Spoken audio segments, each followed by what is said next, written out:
Welcome back, everybody. Right, what next? I can't remember where we got to. Survival kit, pistol. We needed a fire, didn't we? Because when we logged out, we hadn't cooked for a while, so we need some wood.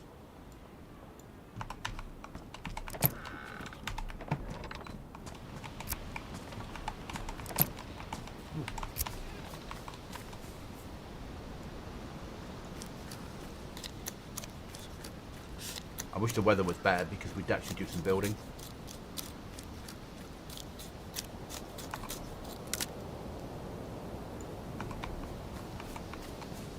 You get a little stick.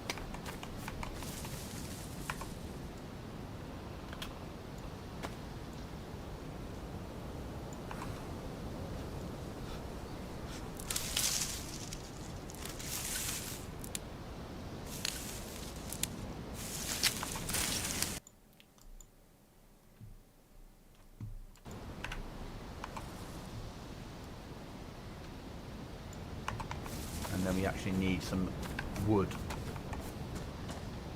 I'll do.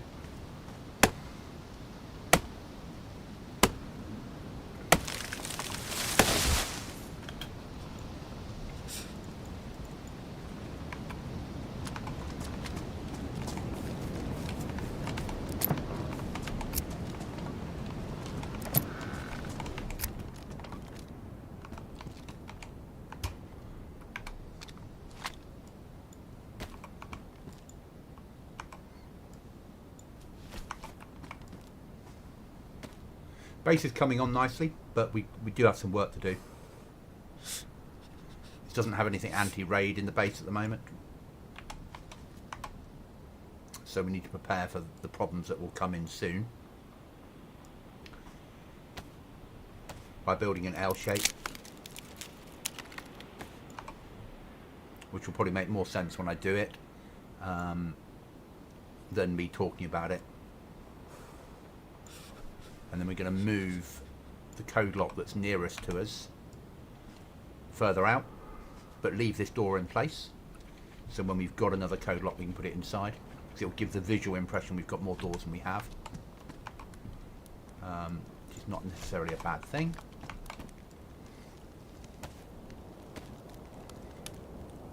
I wouldn't mind a trip up to Northeast Airfield to see whether there's any better loot in there now I've upped the quality of it. One thing we have to do. We need some food. Not that one. That one there. Yeah. Take that one and that one. Oh, we got water. Okay, we need to fill up our water before we go out on a trip. Fine. Let's have some raisins.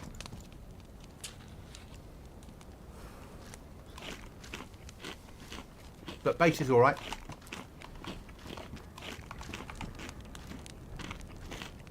So we might do a trip to Trader, because we've got some stuff to sell.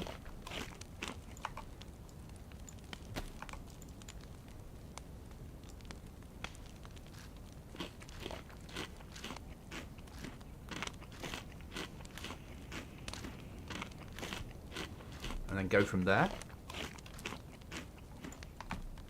But let's get our... put that away. There. I'm so autistic with this, it all has to go in its own little space, and it must go here and it can't go there, etc, etc. We need to get some sleep first of all and get our sleep boost up. As you do.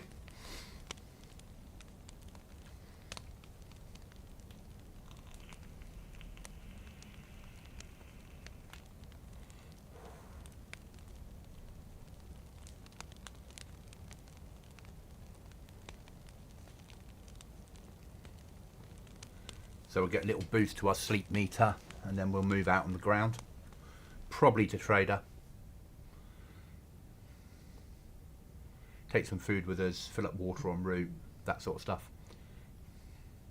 Don't want to be there long. I don't know how much money we'll get for what we've got, so it'd be nice if we could pick up a code lock at the same time.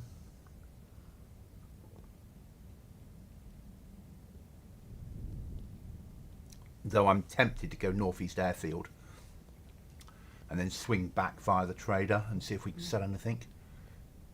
Not do the trade run now. We'll see.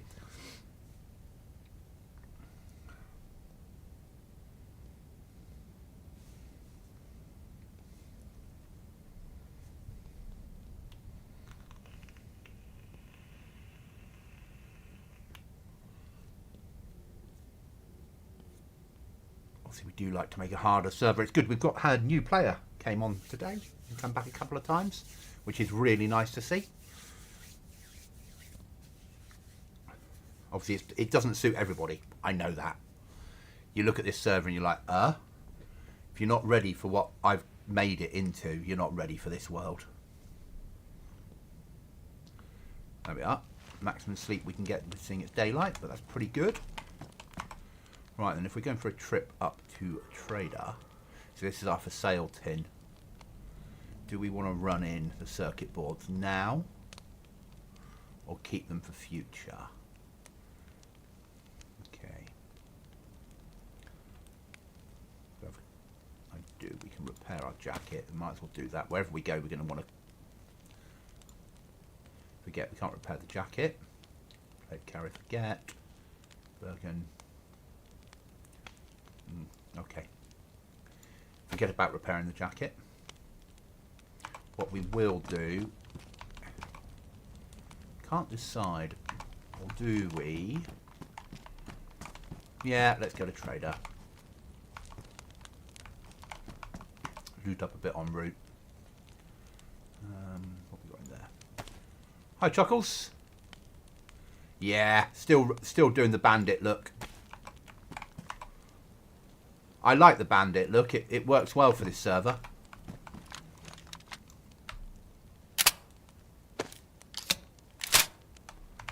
Sawn off. Yeah, we don't want to take a Mosin where we're going. It's far too nice a weapon to lose out there on the ground. We will take some spare ammo for the shotgun because they're easy to come by.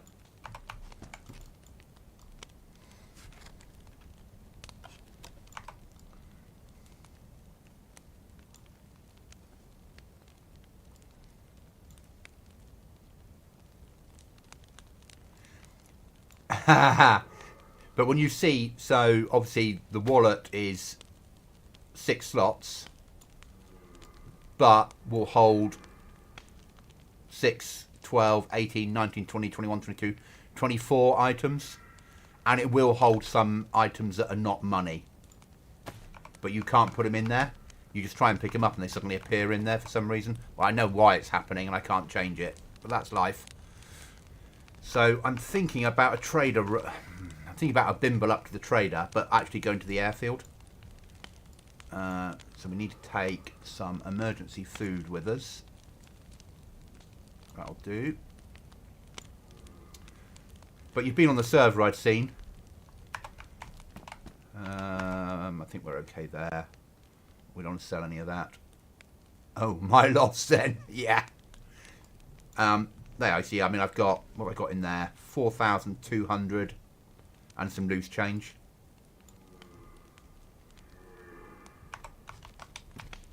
Oh, bit of paper. So you can't. So you can't put other items inside it yourself. But if your inventory's full and you like try and pick up, and I don't know what item it will be. I know sticks go in there. If you try and pick up a stick, it will just go inside the wallet for you for some stupid reason, which obviously then gives you the ability of holding a firelighting kit inside it. Some ammo, box of nails, they'll all go inside the wallet. So having one on you all the time makes perfect sense. Right then, I think we're ready for this.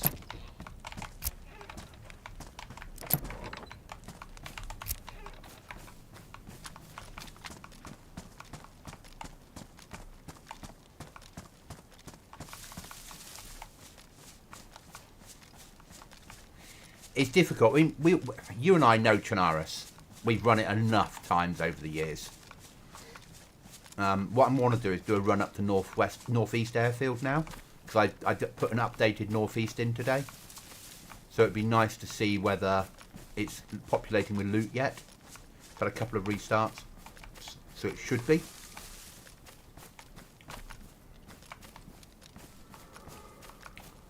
But for somebody like John that's not really run Chernarus at all, what an amazing experience. Because it's a big map with lots to see and do.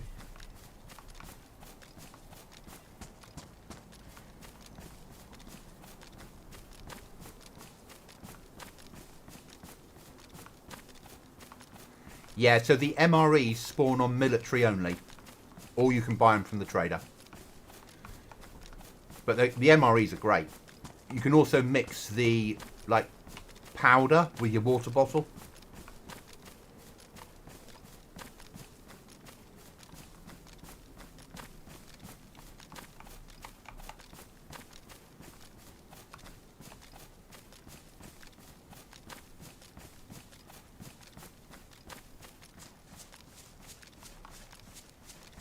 I need replacement footwear, so the airfield's a good shout.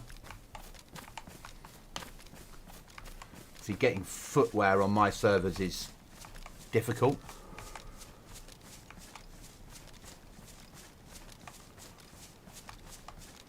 And I've been repairing this pair of military boots forever. So and I'm going to run out of my repair kit very soon.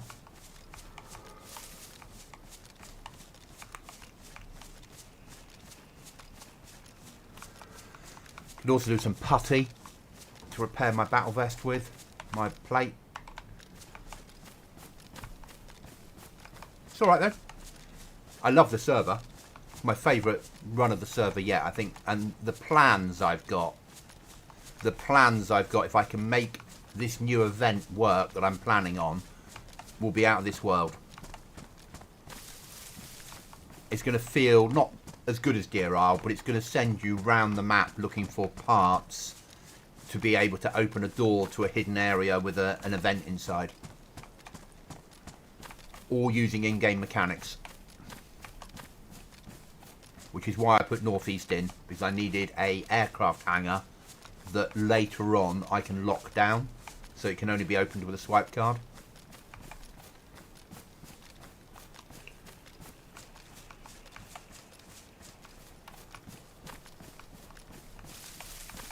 Traders have an update today as well. There's Rudolph in there, a sleigh, a Christmas tree, and yesterday all the traders got Christmas hats.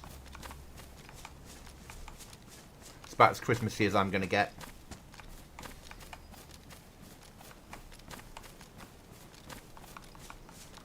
I've also got potentially out the code some more collectibles. Tools I'm finding everywhere, nails I'm finding everywhere. Same as everybody else. First day, code locks turned up. Since then, code locks have been rare. But that's okay. And that's the thing, is with 6-hour restarts, it can be a long... Somebody might have come through there 5 hours ago, but equally they might be 20 minutes ahead of you.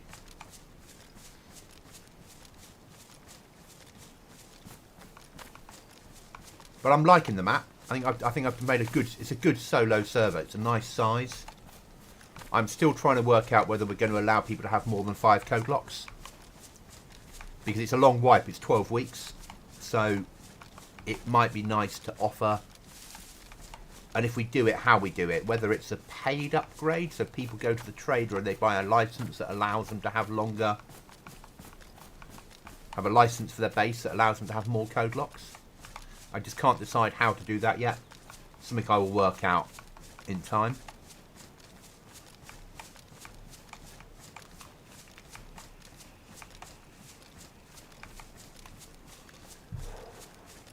Got a new player on the server today though, which is nice. They've come back a couple of times. They've come back after restart. We got a new player the other night that's come back every night and played, which is good. Going to Chernarus means we're picking up numbers.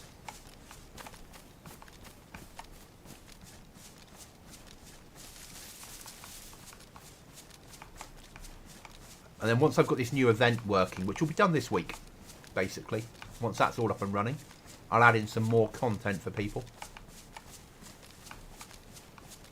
Yeah, once I can learn how to build an event and what I want to do. What I want to do is possible.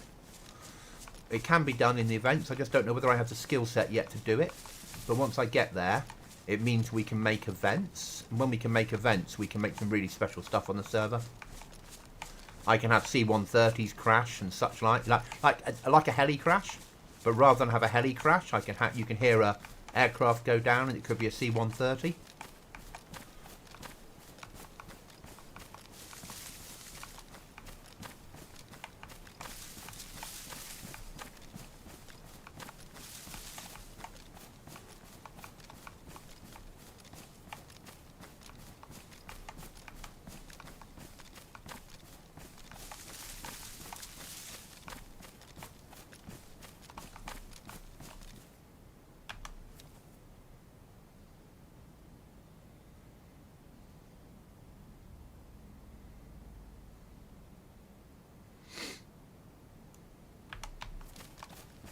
See, we're not here to loot this town. We're here to make our way to the trader. And I know what it's like. It's too easy to go, oh, just loot en route. But when you don't have a lot of storage space, you'll fill up with loot and then you won't actually get to your objective.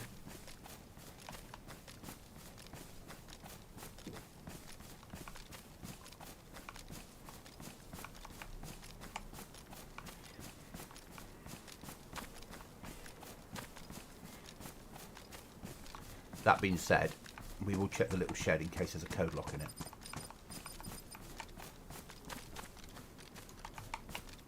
Fuck. We're going home.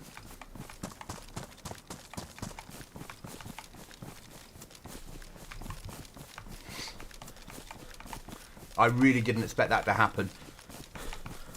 It's my first code lock I found in the wild. I've had to buy them before then.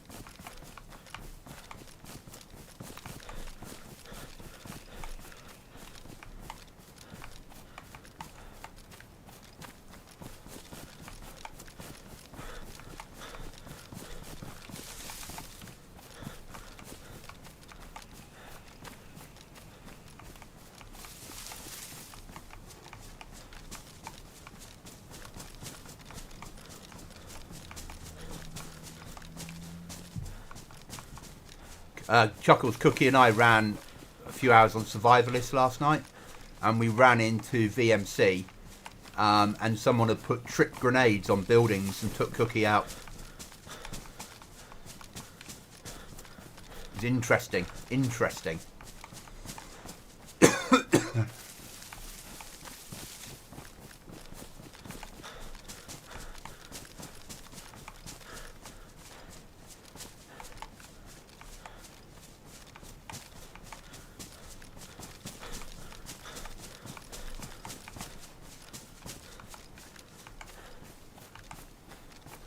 But Cookie's away on Sunday, tomorrow, on holiday for 2 weeks. When he comes back, we're then going to look for a server. We've got an idea for a new build, so we're going to think about it when he gets back.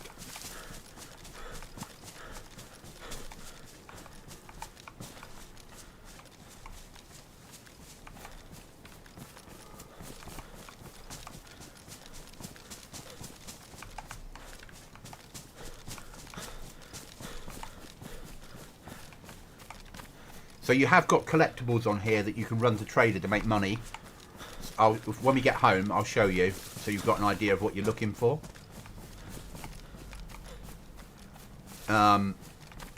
With more coming, because I'm finding more and more stuff in the code that we could just use as collectibles.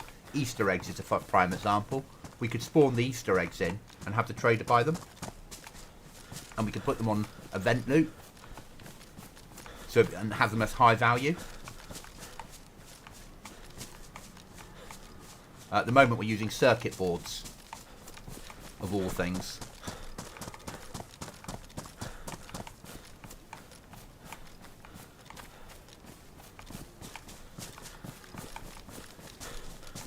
Probably after we get past the 12-week wipe, I'll get rid of the leather tanning and we'll just have collectible items for people to run into trader.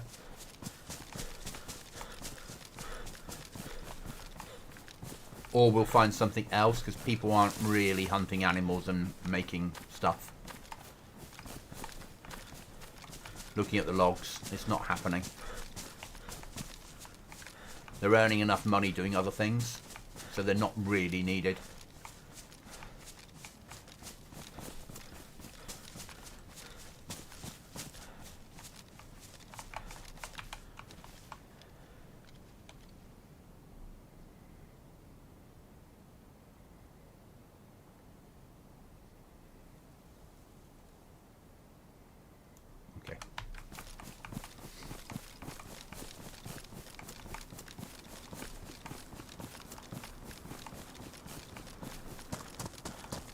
Would make sense, wouldn't it?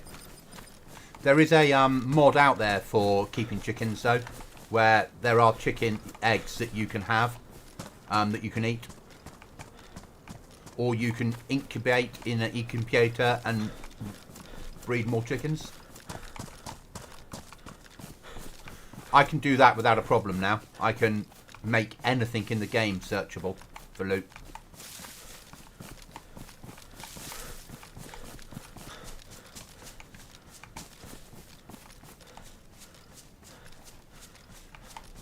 DayZ editor and me are starting to get better at working together. Seeing we're here, we'll just a quick check of the shed of giving. That's not yet given us anything.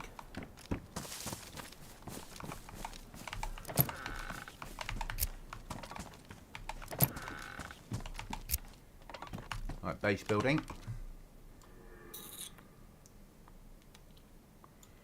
Go. Right then, so collectibles. There you go. Circuit boards.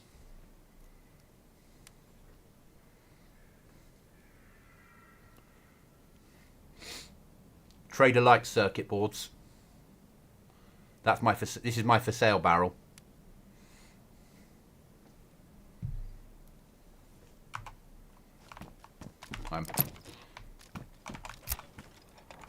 Right, back on track again then.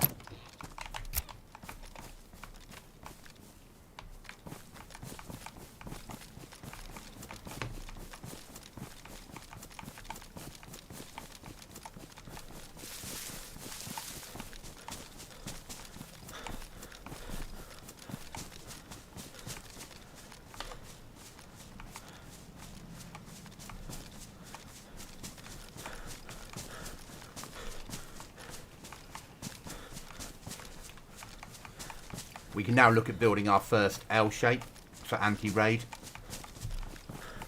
which makes sense. And probably our first L shape.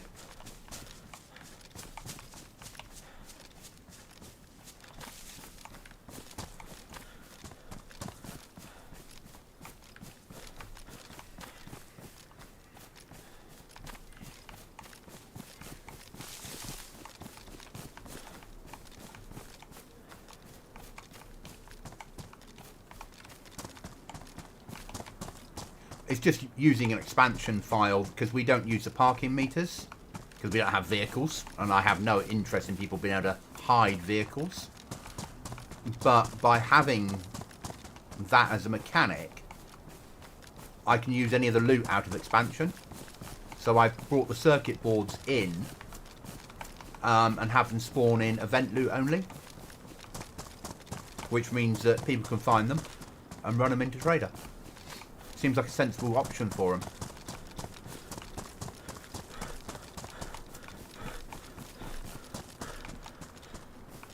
So we're using the trader as our marker to get to where we want to go, even though we want to go past trader.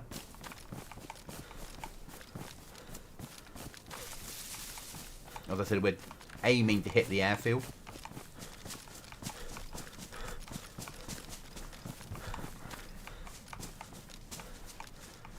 If anything, it just allows us to pick up military rations, which stops us having to hunt for food.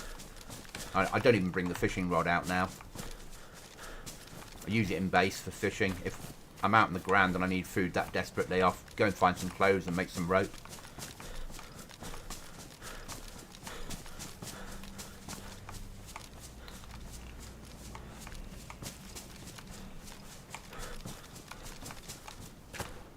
But basically in 6 weeks time, yeah, 6 weeks yesterday, we'll switch the server into summer without a wipe. All that will happen is this will come off and it will become a lot hotter. Then we'll do 6 weeks of summer. Then we will wipe, but we'll stay on the same map. So it'll be like the server will go down at, say, 12 o'clock and come back up at 6, or go down at 3 and come back up at 6. So it'll be a quick wipe, just enough time for me to reset everything and put some new content in.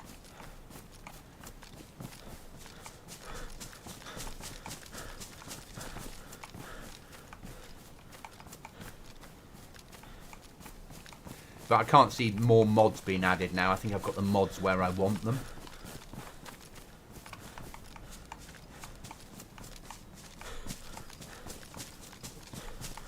I mean, the server is pretty much where I want it now.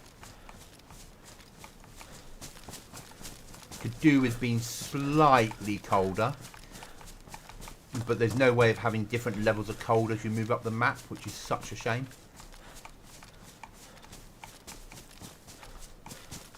Obviously, it gets colder the higher you get, but the Chernarus isn't that high.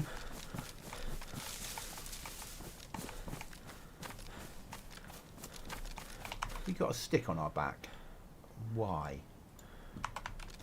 Doing some stupid goblin. Want our shoulder slots free for weapons if we find any on the ground. Which is why I love sawn-offs.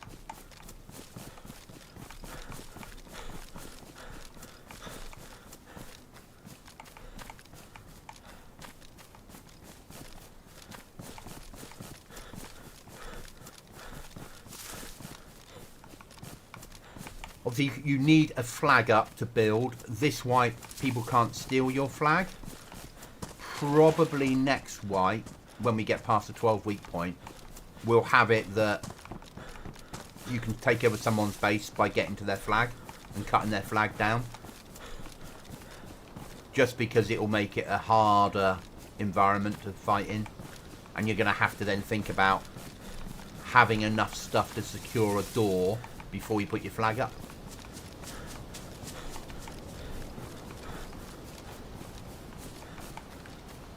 Just makes it a little bit harder. And next wipe we might go the other way. We might have summer first and then go into winter.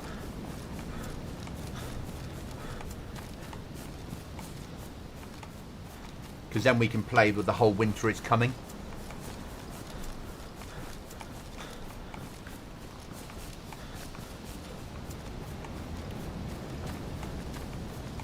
And arguably then we could have a cold winter, a colder winter, because you've given people 6 weeks to get ready for it.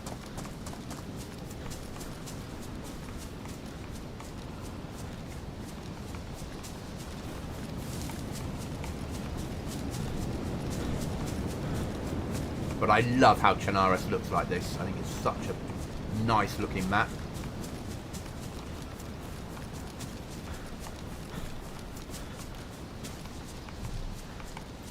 And when we go to summer, we'll probably put the long grass mod on.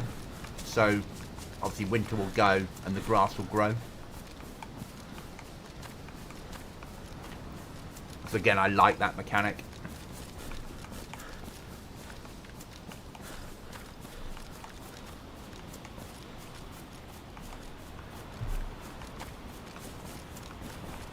But as I said, it's really nice. We can do it without wiping. It's superb. So we can have a change halfway through a wipe. It's different. No one else seems to do it, really. A couple of servers do. But it's not a big thing out there.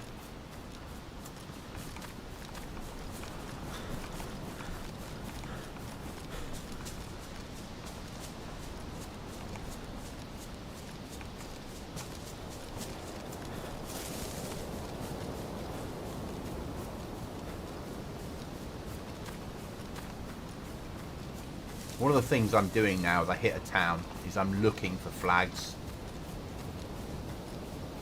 That farm down there I found nails on early, a couple of days ago. You see a flag up, I know I've got neighbours. And what really surprises me this wipe, I didn't do a castle build. I normally always build in a castle, given an option. Because we don't have helicopters on the map, so they're perfect places to build in.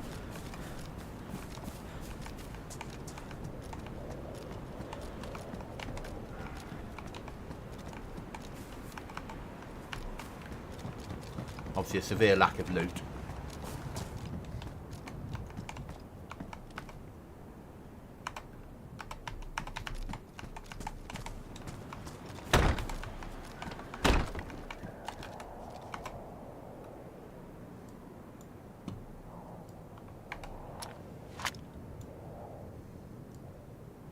And these are ruining far too quickly now. This will be our last repair.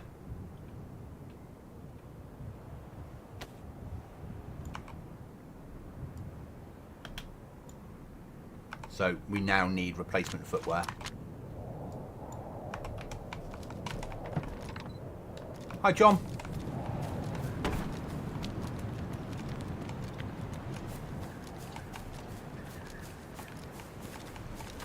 So we're just using John the marker, not to go to trader, because I want to go over to the airfield and see whether the loot's forming in the new stuff I put in.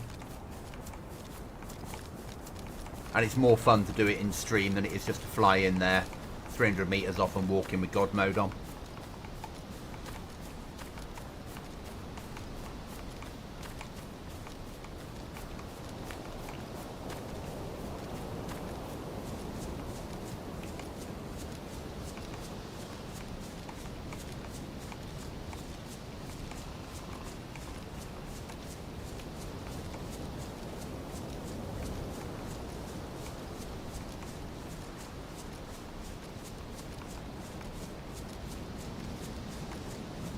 I found a code lock 20 minutes ago and ran it home.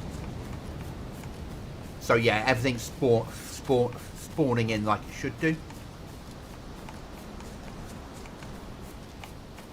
The server's working. What do you think of the map, John? Seeing you're getting a bit more time on it now. Seeing you'd never really done Chernarus before. Whereas I've been running around Chernarus for 6 years nearly.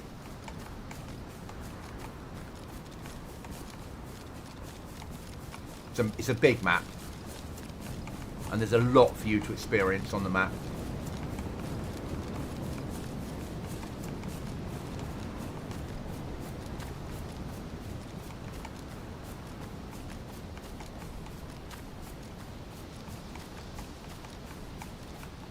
Getting used to the map, okay. You liking it? It's not going to change, we're going to stay on the map because I can do so much more with something this big. Especially if I can get my next thing working. I'm basically going to be building 2 events that are linked together. I'm not going to tell you how they're going to work until it happens. Good. Glad you got your base up.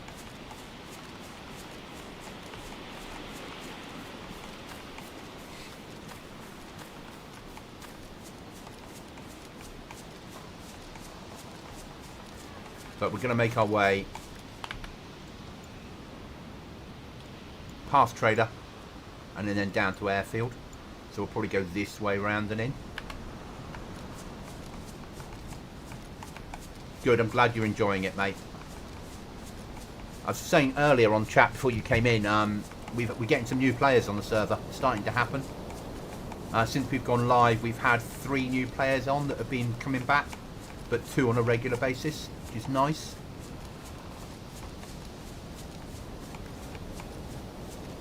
People like Chernarus.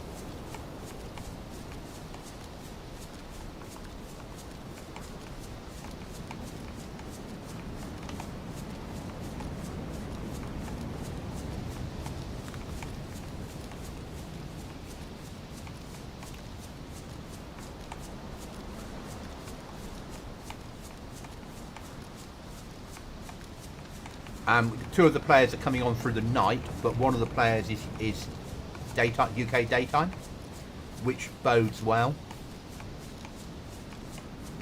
So you might get some encounters with people as the numbers go up.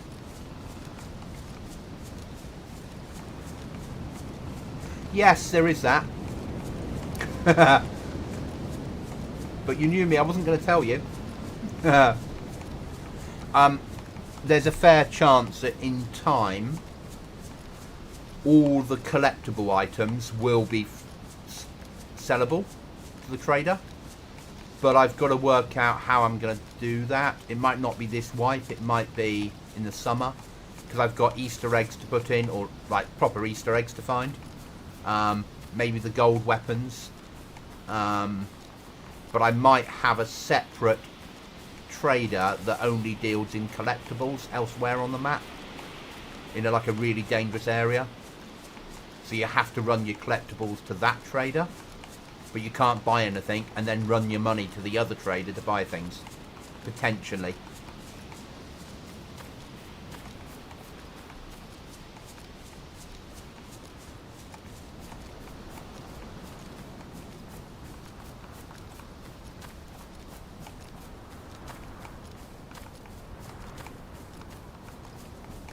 Thanks, Chuckles. Yes, it's nice. I love the lurkers we get. Brilliant. Don't get me wrong, people in chat, awesome. But people that choose just to click on the channel, watch the video, enjoy the content, and come back time after time, perfect. Never have a problem with people lurking. I'm not a encourage people to talk streamer. People don't want to talk, don't talk. Lurkers are great.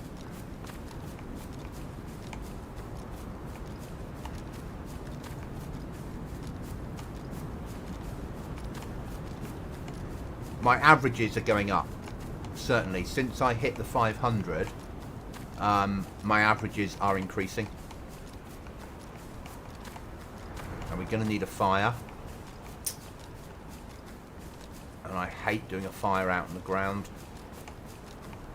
Because we're not exactly safe, and we're not very far up the map either. But we are going to need a fire. Whether we like it or not.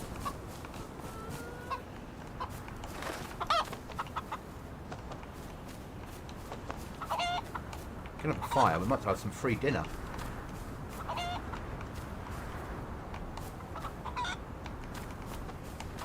But I'm not going to waste calories chasing him.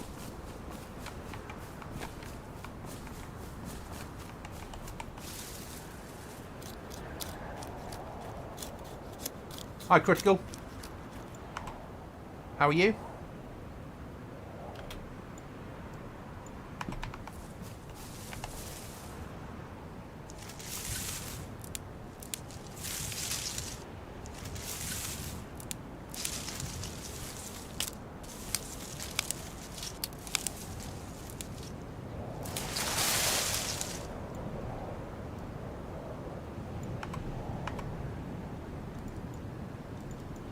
Oh, come on, DayZ.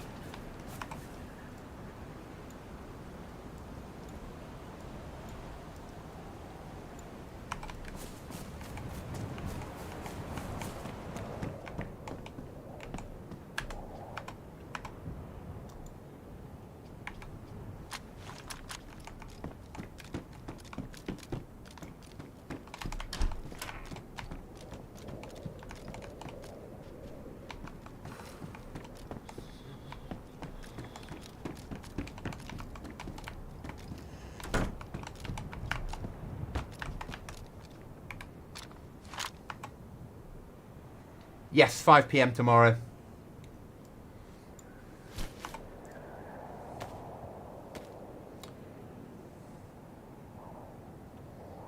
Alright, I need to warm up.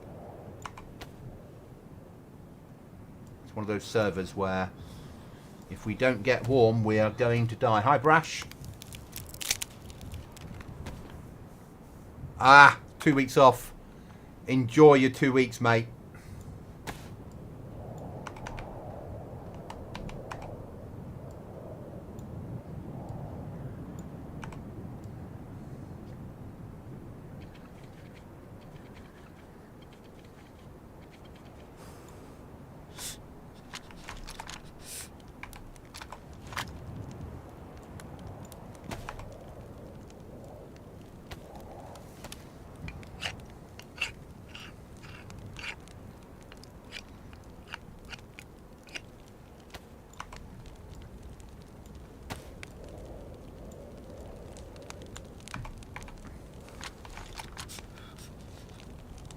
I am.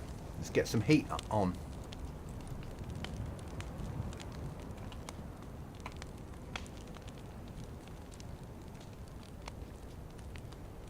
I've got 2 weeks left off still. I've had a week and I've got another 2 weeks to go. It's nice. I get a good leave period at Christmas. I have to use days up for it, but I get a lot of leave per year, days wise. So it works out really well.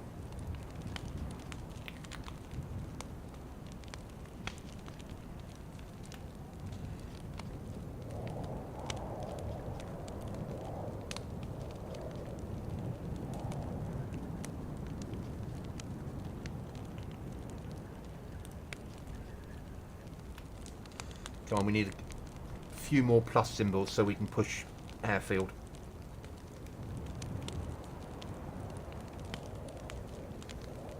We won't eat in here, we'll eat out on the ground. Should be good. Come on, I need at least 2 plus symbols.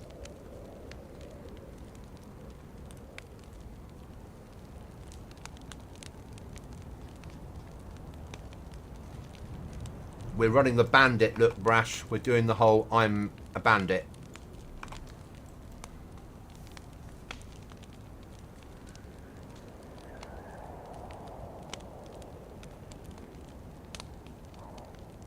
Yeah, no spawn select on my servers.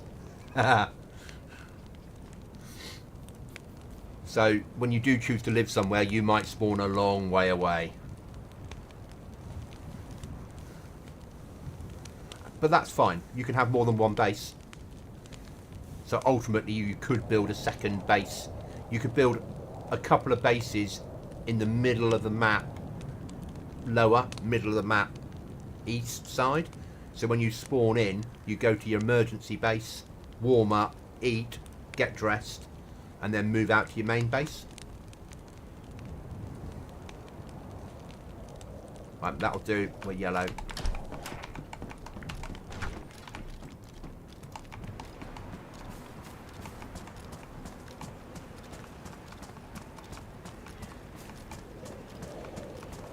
I'm enjoying it. Obviously, I built it, so I'd hope that I would enjoy it. But I'm enjoying it enough to play it more than any of the previous wipes. Free food. We'll always take free food. Just found a code lock. Ran that home, which is nice.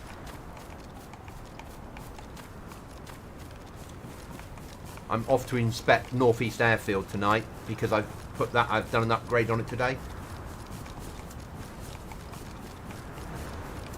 I was talking to Cookie last night. I might allow people to have more than 5 code locks, but I haven't decided how yet. It might be that you buy a license from the trader, and as long as you've got that license in your base, then that base is allowed to have more than 5 code locks.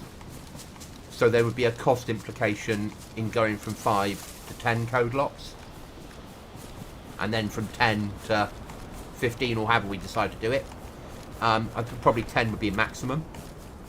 But it would be an expensive purchase to buy the license. Because it's a long wipe. Because we're going for a 12-week wipe. Arguably, as soon as someone gets NBC suits, they can start to raid people. So getting more code locks on makes sense. But I didn't want to make it just so you could build the code locks. I wanted it so there has to be some sort of... To do it, you have to jump through a hoop. And I've got a couple of options. It could be a paid item, or it might be a event item that I'm building at the moment, where you get the license within the event spawn.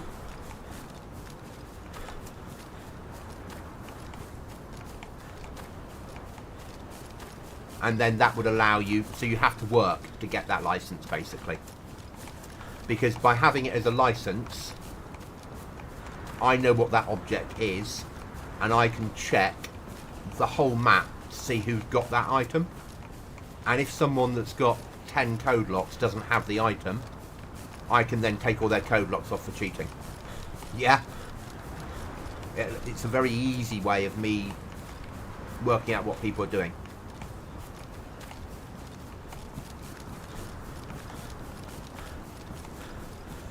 But I haven't decided yet.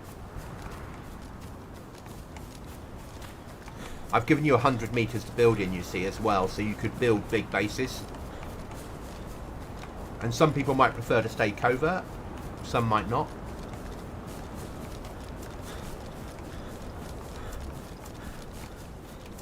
But probably on future wipes, I'll put a bigger rucksack in for you guys and allow more code locks from the start. If we're always going to go for 12-week wipes. Because 5 is based upon what you can carry.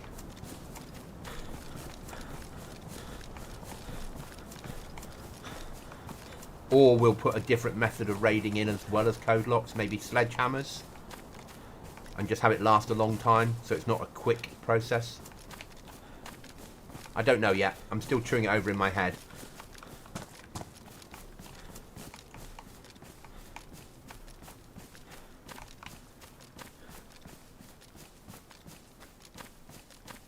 I'm looking for flags, because obviously I need to know where people are living. And I need to find it organically.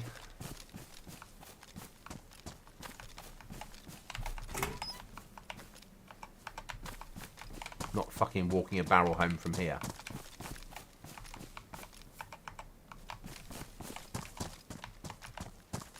I probably don't need any more barrels, in all honesty. Any more would now be overkill. Maybe one more for clothing, but certainly it's not essential.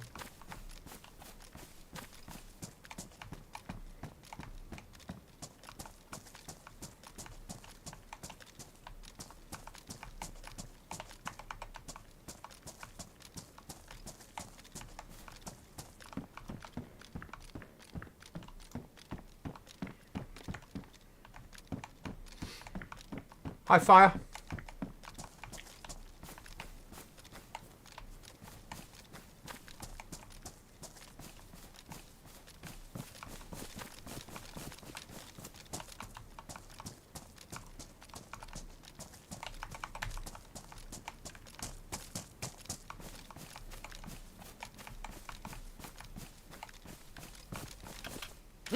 One of those fences. Luckily you can climb that one. If it had only been a centimetre higher, you would not be able to climb it.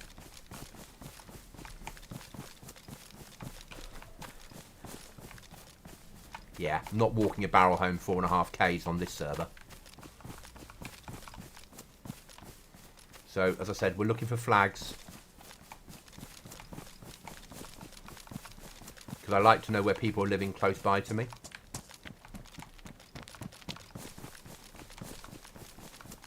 Because we'll have to pay them a visit with a satchel charge or two.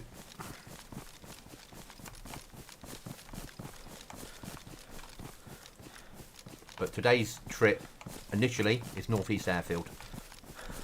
To see if the loot's spawning in on the... Because I put an updated Northeast in this morning. As well as an updated trader, but everyone's seen a Christmas tree before and Santa hats. So I don't need to visit that. Oh, and Rudolph lives in there. He's eating food in there currently.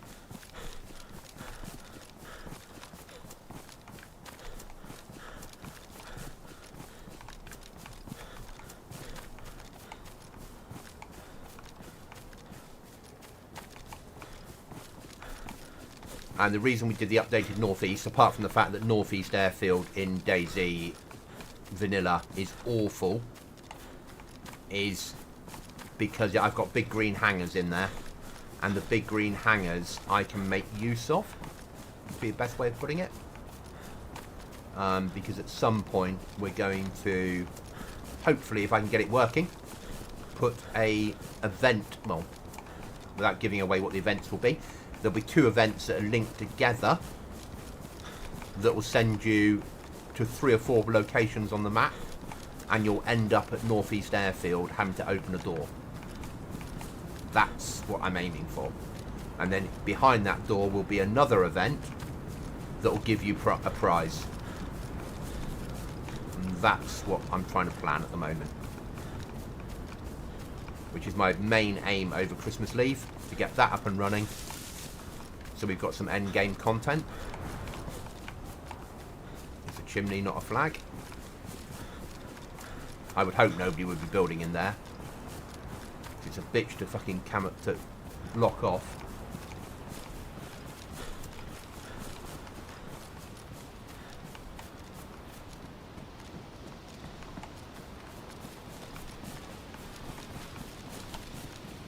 Right, where are we in view to where we're going? We are there. So if we swing that way, we're going to hit the airfield. Good. Keep our trader on our left. And the aim is to have the event at the northeast airfield, because when the alarm goes off on the event door, if people are at the trader, they should hear it. And they might come and visit.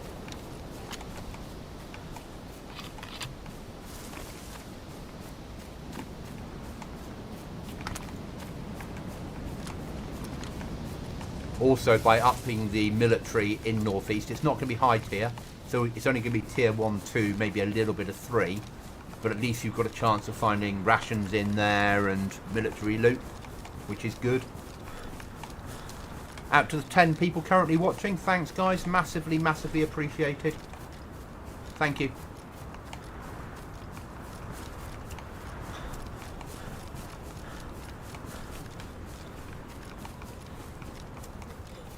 We try to stream every day. It doesn't always happen. Some days mental health wins and I don't stream, basically. Or I'm working late, but I'm off for the next 2 weeks. So we should be doing a stream most days, if not all, including Christmas Day and New Year's Eve, because I'm currently giving my liver a rest. So I don't need to be drinking to excess on New Year's Eve.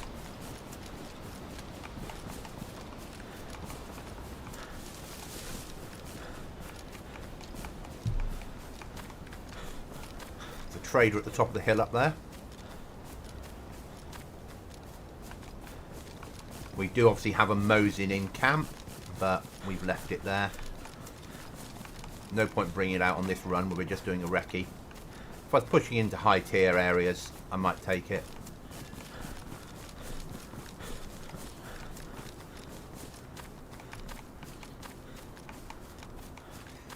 Thank you. That's okay, Firekeeper.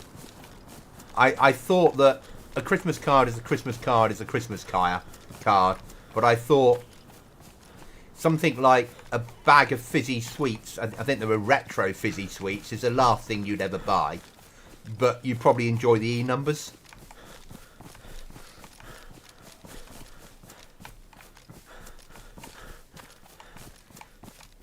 Getting a bottle of E numbers is not a bad thing. And something different. Hopefully it put a smile on your face. We also need footwear because that's our last pair of boots and we don't have any repair kits left. And I don't really want to be using bandages to make shoes.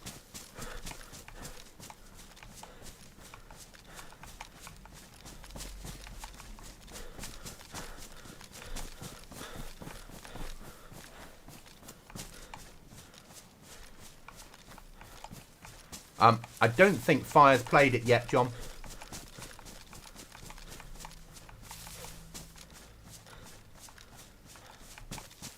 Might be wrong, but I think from looking at the files, Fire probably hasn't yet. And it probably is... I say that, it's not, this is not normally my type of server, is it?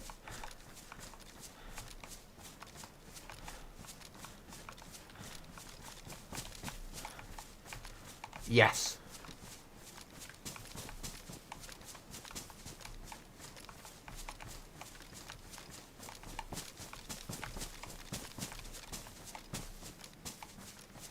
it's sometimes... So the way I see it, Fire, is... I don't really do Christmas. I don't really get Christmas presents anymore. But I massively recognise, one of my friends always posts me a card and a box of chocolates. And it means the world to me when I get that. Just because it's something. So, and it's something physical. It's getting something physical that you actually have a memory link to. By all means, Steam cards, gift cards, brilliant, money, great. But sometimes it's something that a little bit of thought went into. I bought him a book this year on how to swear in every language in the world. Because he'll appreciate that. He's a very intelligent doctor. A scientist doctor. So, to suddenly have a book that teaches him how to swear will be perfect for him.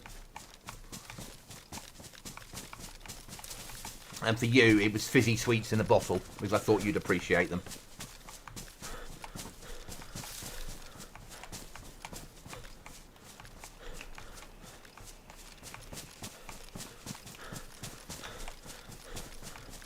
Ah, there's our updated airfield. Looking like an airfield should. So I'm going to slowly put the updated content back in, guys, into the military camps. I say slowly because I need to make sure the FPS stays alright. But we've started with this airfield because it's where I'm going to be building endgame for.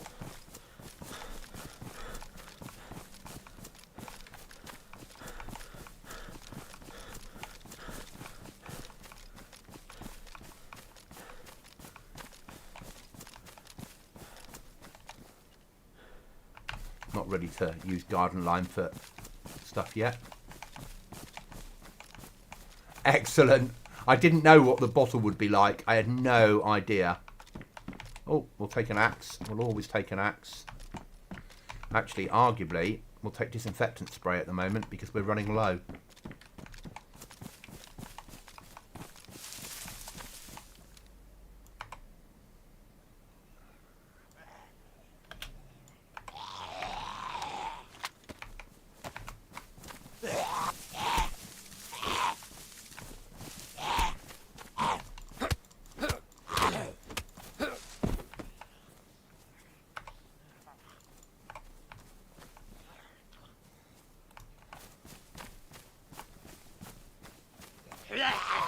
Fuckity.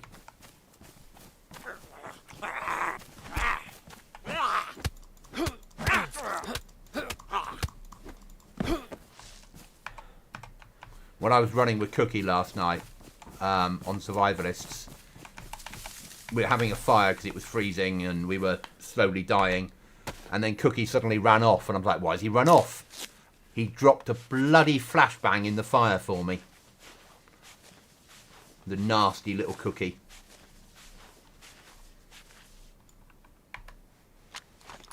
Right then, time to do an airfield run.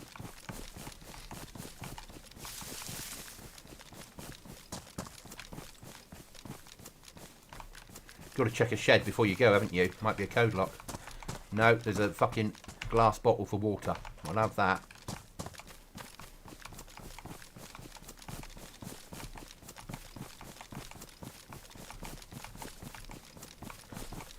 See, I have water with me because I've still got the cooking pot.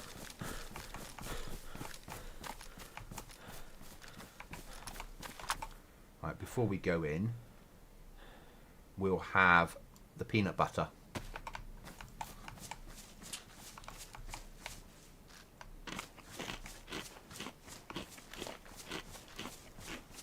Not that it makes any difference, but I like to think about the meals I'm having.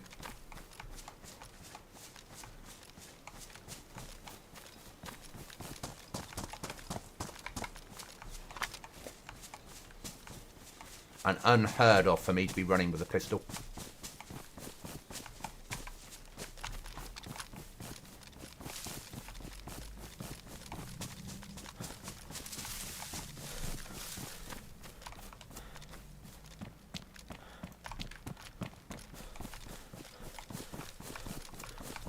Completely unheard of.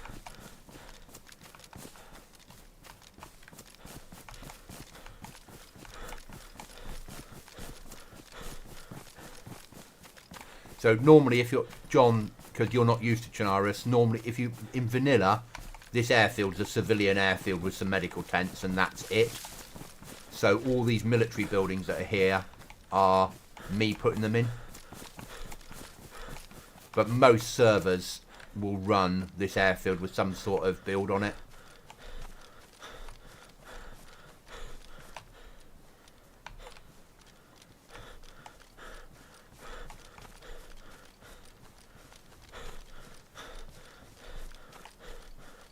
I mean, we're after boots.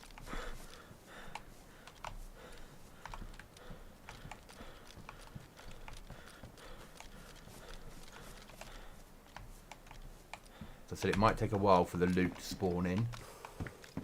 Okay, we are getting loot in here. That's good. Ooh. How are my pouches? Damaged. Damaged. Okay. So loot is now appearing in the new content, which is excellent.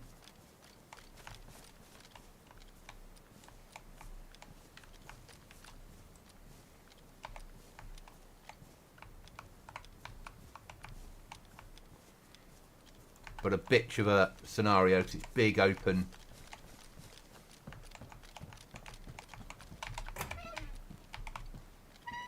Areas. And everyone's now going to be laughing at me because I get lost in this building. No, toilets. No. There we go.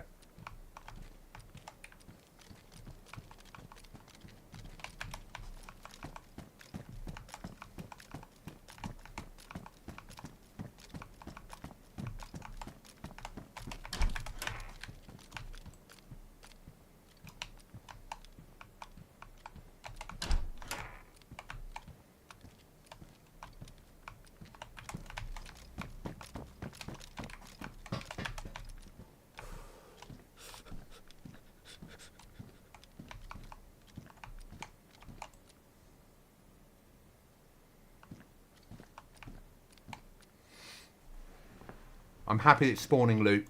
That's what I needed to check. We need to up the amount of zombies in here though. So I need to add some zombie spawns to here. No, you're all going, no, no, you don't need to. You don't need to. I do. The other airfield, I've put some spawns in to make it harder. So I need to do the same on here.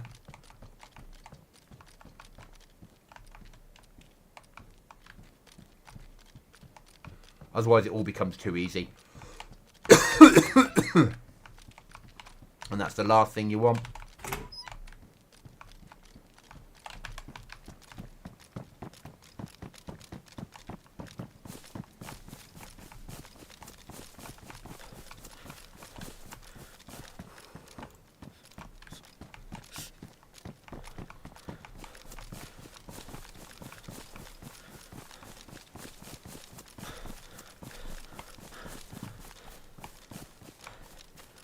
Pop the live tower.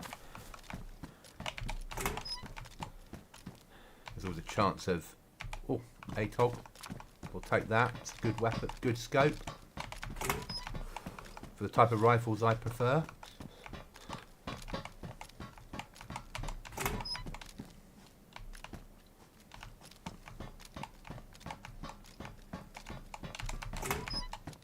Livonia map, because the tower was made for Livonia. Oh, another pistol. We'll take that because it sells for $5.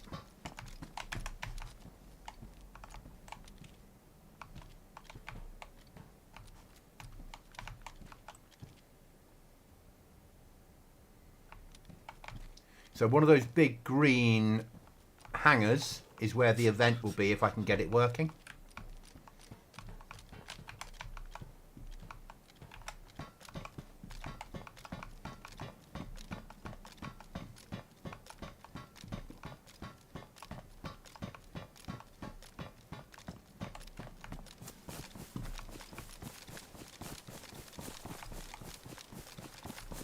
And I should be able to. Is the answer to that one. Shouldn't be too difficult. So at some point in the next couple of days, one of these aircraft hangars will get locked off and you won't be able to have entry. Because I'll be building an event inside. And then once... Okay, John.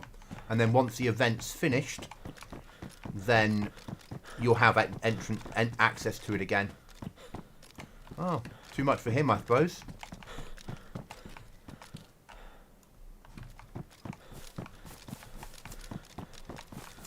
But probably one of those over that side. I think the recce I'd done was on that one, I think. Was it on that one? That one's empty, so it'll be one of the empty ones. Because I have a fair amount I want to do inside, so probably that one there. He's already empty for us. So I don't have to take things out and redo the spawns.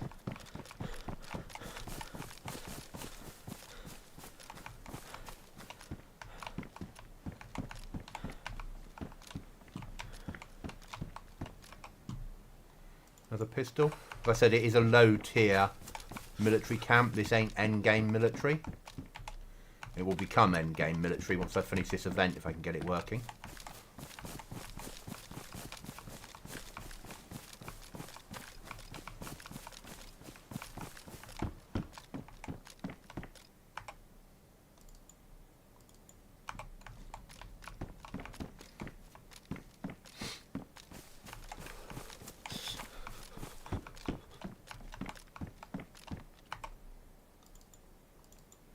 Two rations. Fucking perfect.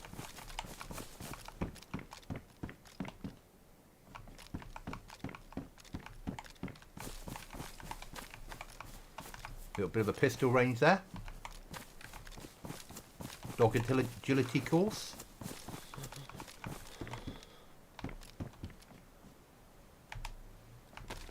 Kendra Mac.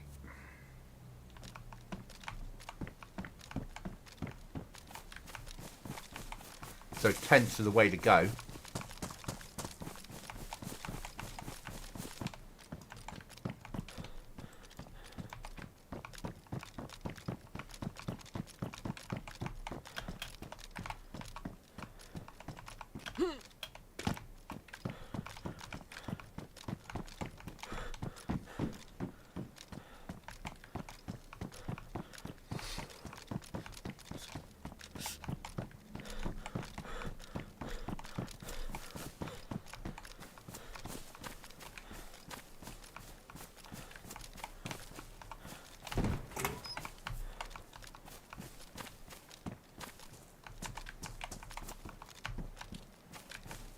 Yes, that was an explosion you heard on the GoblinZ server.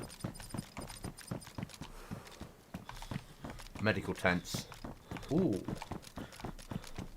That's interesting. Need to make a note of what they're using, so we're going to need fences for my event.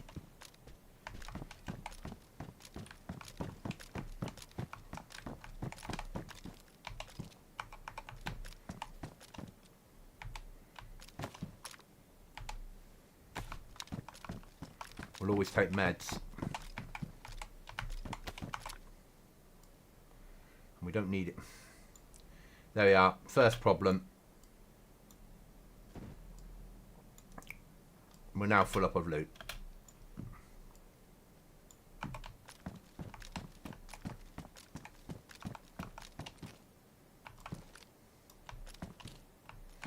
Don't like that.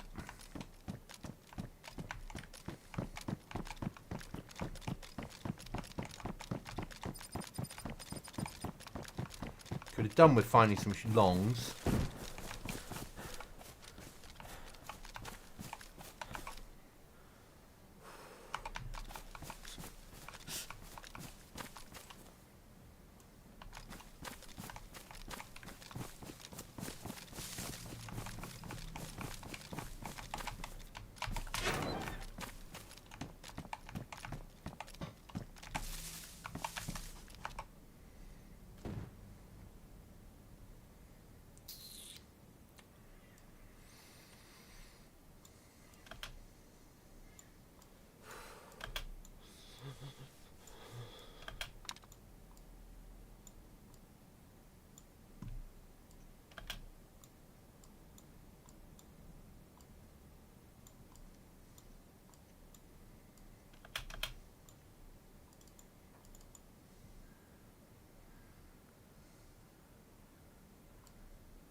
I love the mazes that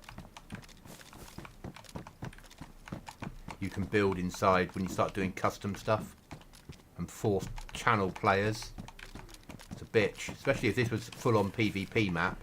I mean, obviously it is a PvP map, but if it had numbers on here, that's shit. That needs to be deleted, that vehicle. So I need to come in and do a manual deletion on that vehicle.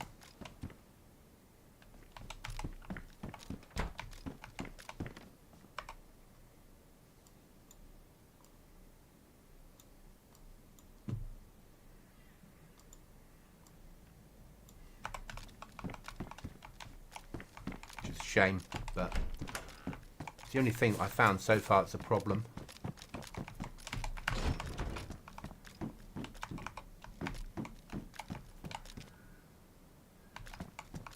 And we need to add some zombies.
Welcome back, John.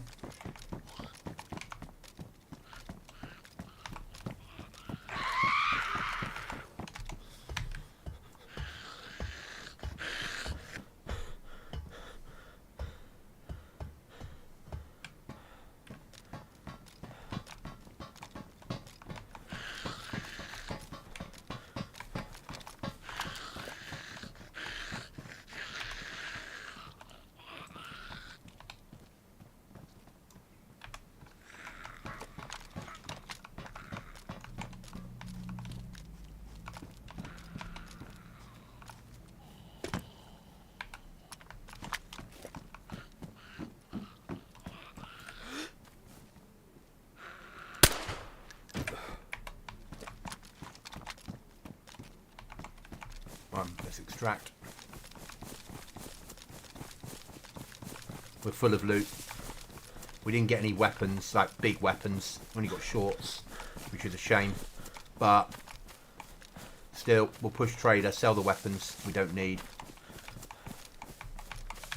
Then push home. And we can sell those 2 pistols, sell that mag, sell that mag. Maybe sell the ATOG, sell that pistol.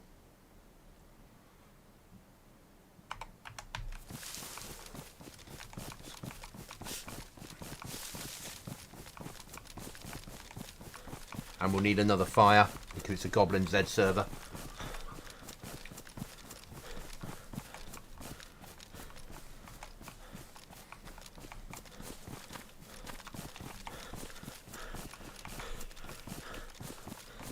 So as I said, I'm hoping to turn the airfield into endgame.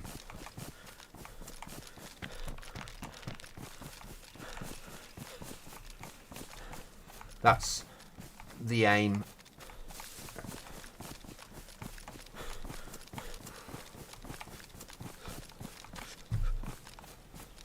But we have a lot of work to do. No, I don't. Actually, that's not fair.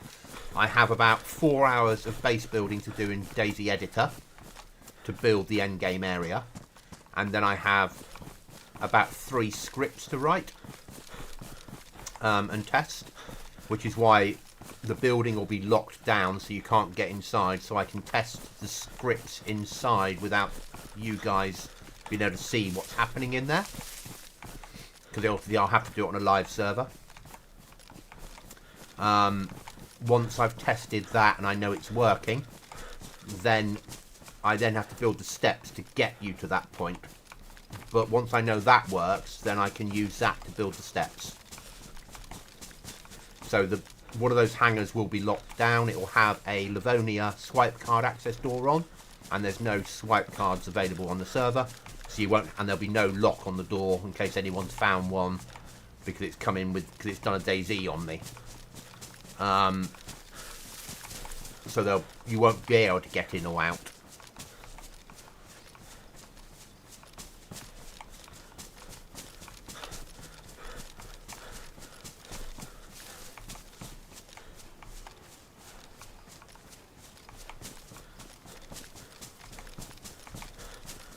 But what I need to be able to do is, using event spawns, spawn in a sea chest with items inside.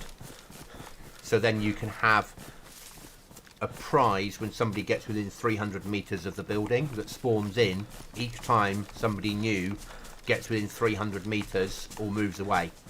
But then I've also got to make sure the punch cards are a one-time only use, because I can't have someone finding a punch card and going there multiple times. And I've also got to make sure that the end game item in there is locked. So probably the briefcase from Sakao will be needed.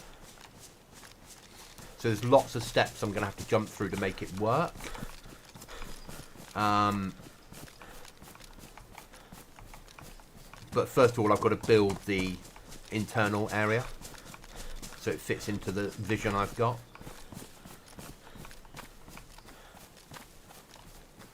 But for now, we're about to do something stupid. So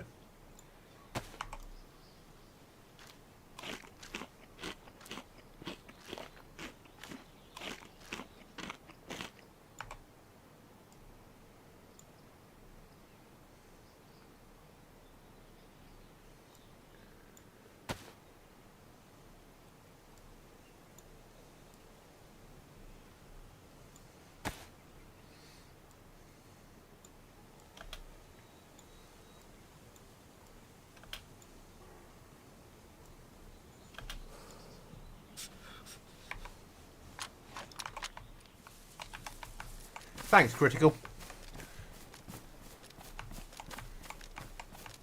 And if it works, it will work on Xbox and PlayStation, because what I'm building is just using the in-game code. So once I've got it working, it will be released as a mod on the workshop, but with information about how Xbox and PlayStation owners can also use it to do the same thing on their maps. That's the aim.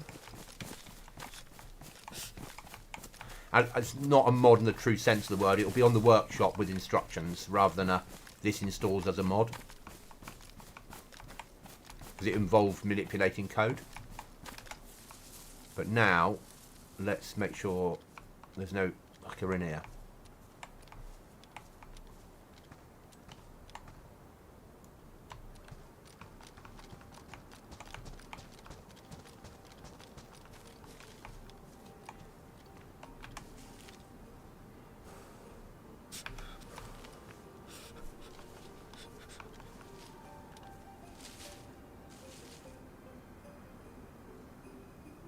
Look, he's got a red nose.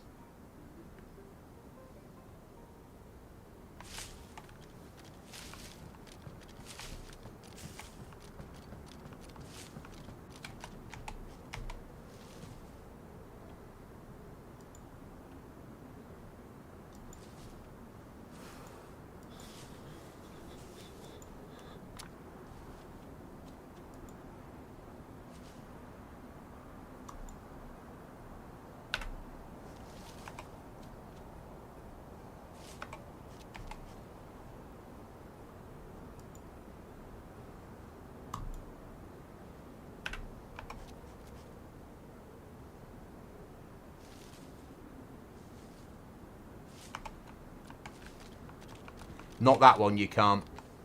That's just a model.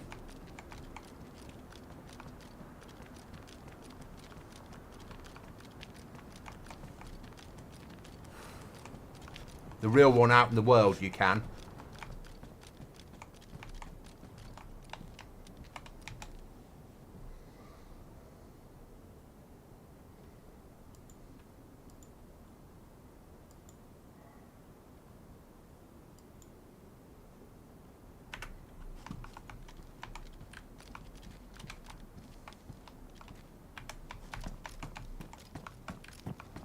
Yeah, that's a non-shootable one.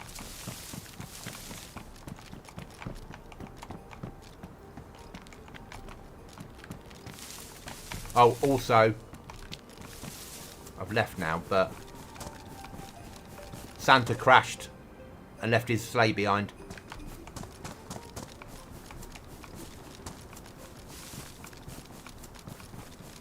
You can, so the other one, so in the world there are Rudolphs running with the deer for Christmas week. If you find them, you can eat them.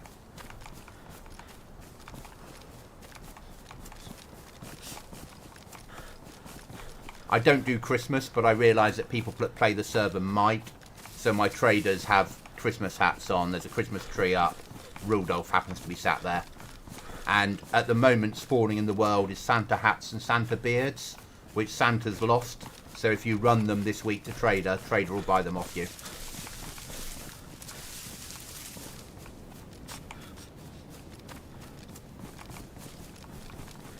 Yes, John, yes!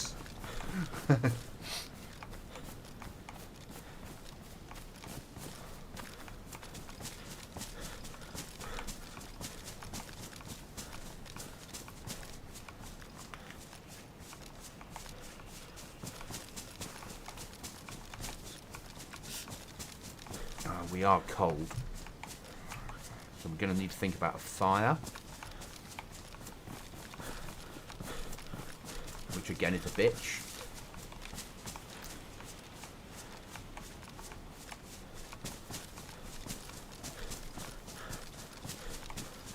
So guys, I can't decide what I'm going to eat in the real world for Christmas dinner yet, because it is just me. So I'm not in the mood to do a full-on roast because it's an awful lot of time and effort just for a roast dinner. But I can't really decide what to buy because I'm going to go out food shopping. Today I went out and did my food shop for normal food for the week.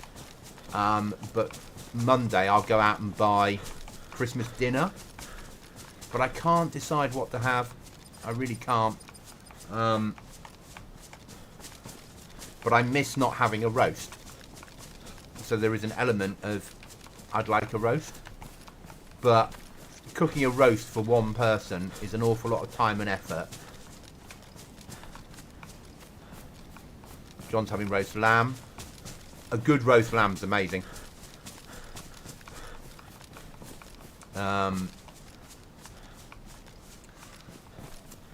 Last year I did a 3-bird roast. No, the year before I did a 3-bird roast for myself, which was very nice, but it was a whole day of cooking. I miss roasts. I live in a shared house now, so I've got my own double room, but it's a shared kitchen, and I don't enjoy cooking in someone else's kitchen, even though it's mine, but it's everyone else's as well. But I'm a massive roast fan. So, yeah, I can't decide whether I'm just going to get, maybe I'll just get some chicken breast and roast myself, do myself a mini, like do a roast chicken with chicken breast, wrap it in bacon, make it chicken balmoral without the cheese, without the black pudding inside, but you know what I mean. And then do that.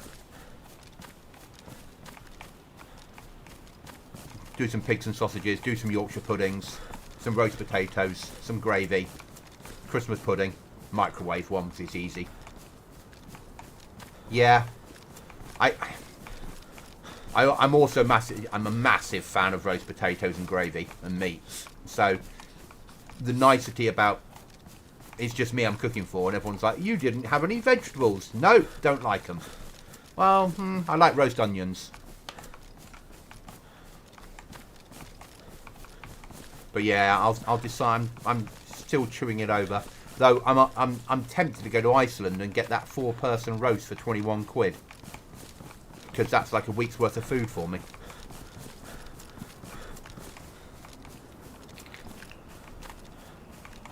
For any non-UK people watching the stream, Iceland's a big superstore in the UK that sells frozen food. Oh, I love Christmas pudding. And Christmas cake. You have to have pigs in blankets. You have to.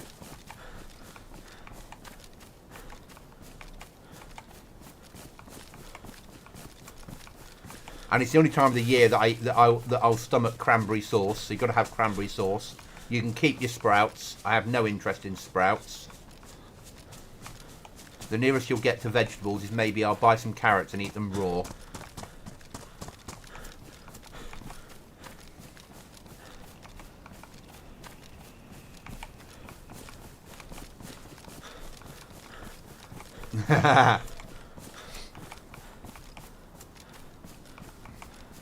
I realise that people will watch this from places other than the UK and be like, he's going to Iceland to get a roast? Huh? Does he really want reindeer? Yeah, you weirdo.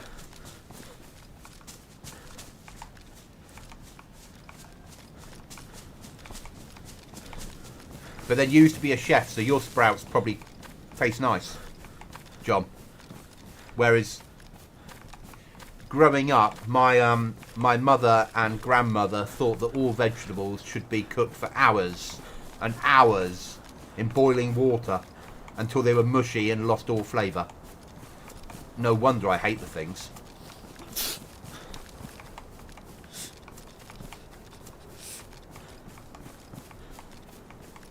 Right, we've got a cold, so we're going to need a fire whether we like it or not, because we need to fight the cold off. Because otherwise now a cold will kill you in DayZ, won't it?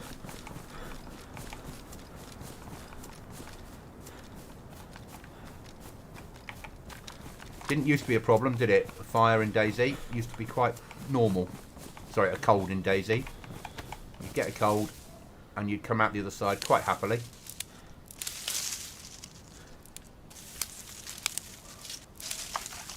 Yeah, well, my mother, who wouldn't now know any difference because long stage dementia and Gran's been gone for 15 years, but that's what mother thought you had to do with vegetables. So obviously it always happened for her, so that's what should always happen.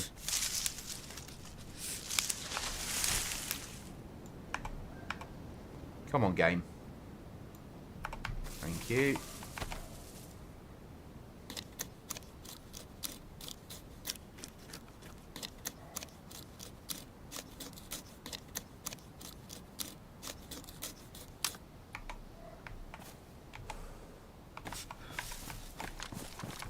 Let's find somewhere to cook.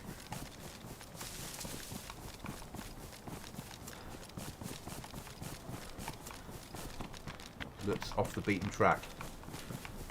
Yeah. Though my mother did, or mother and grandmother did do, yeah, veggies were always boiled, but did do a really good roast beef. We used to have like an old cooker. They'd get up at like 3 in the morning and stick beef in at 3 in the morning and cook it for like 12 hours really slowly. So that they were good at roast beef. But everything else was 70s cooking.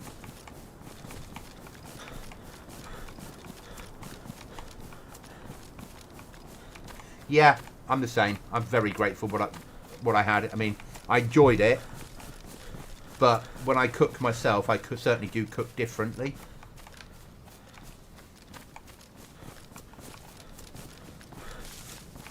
Right, where's our nearest house that's sensible?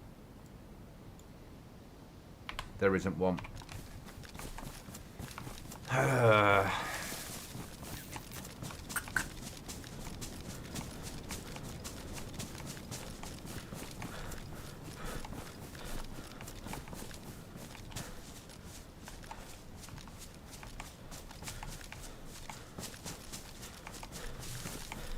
So we've done northeast airfield, we've done northwest airfield, we've done the other side.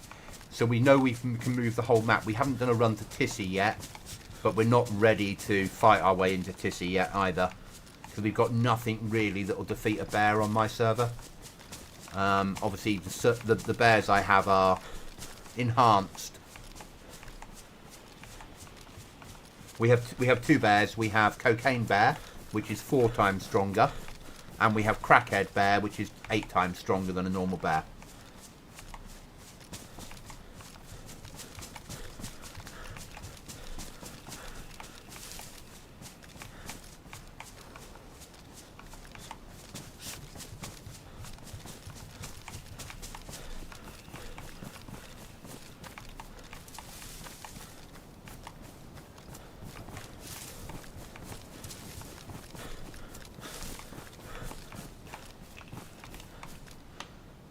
Is a Kilkennan sink as a starter, roast lamb dinner with Yorkshires and piggies and roasties, and dessert will be Eton Mess. Eton Mess is lovely.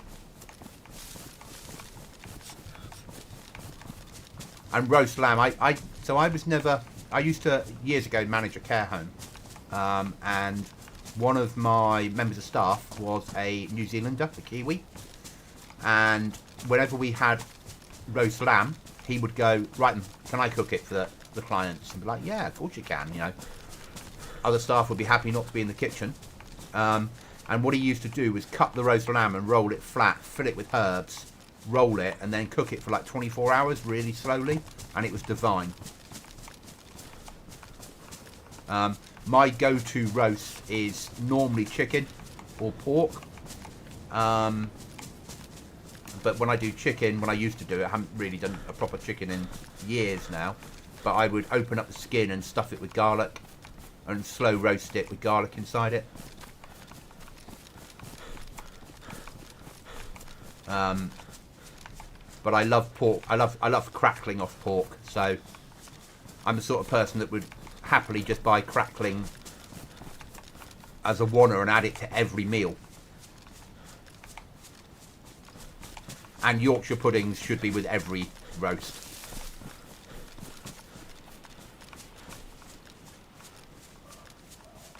And I do sometimes make proper Yorkshire puddings, not buy the ones that Aunt Betty gives us.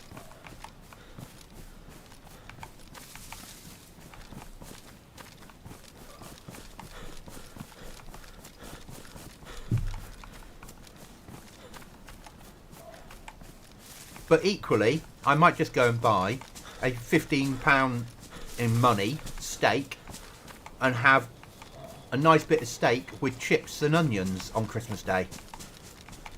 Because I'll enjoy it just as much as I would enjoy a roast. And it's a damn sight quicker to cook.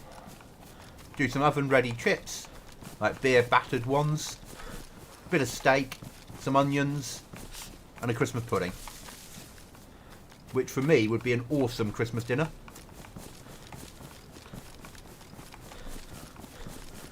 Pork belly's awesome as well. I've never made it. An ex-friend used to make it all the time. Back in the days when, what's the show called? 24 was on. He'd cook a Sunday roast and always do pork belly with it. And we and him would sit down and watch 24 each week.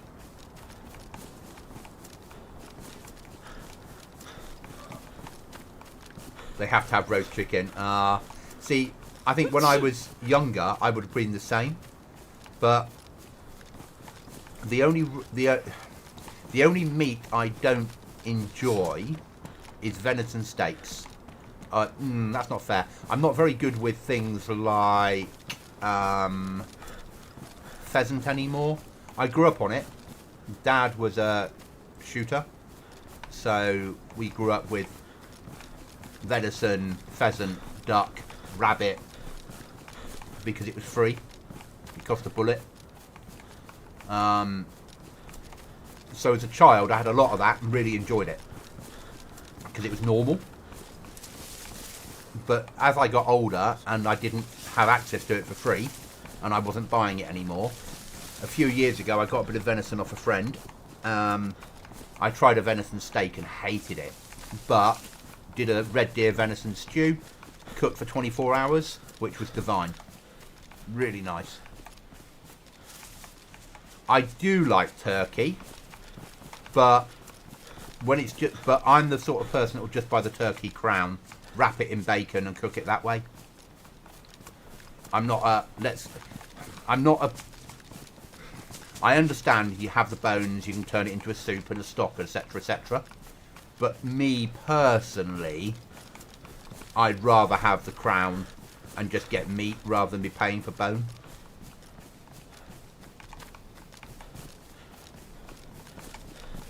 It's like I don't like river fish, can't stand river fish. Like sea fish, but do not like river fish at all.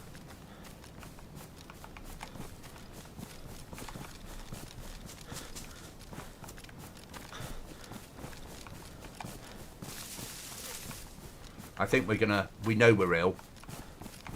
We're not that far from home now.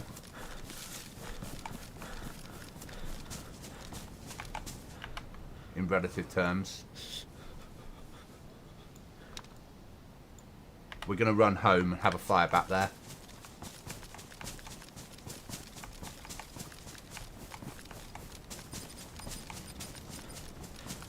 You do pay a lot of money for turkey. And I do get it, you know, turkey farmers they make their money at Christmas, but you pay for that privilege.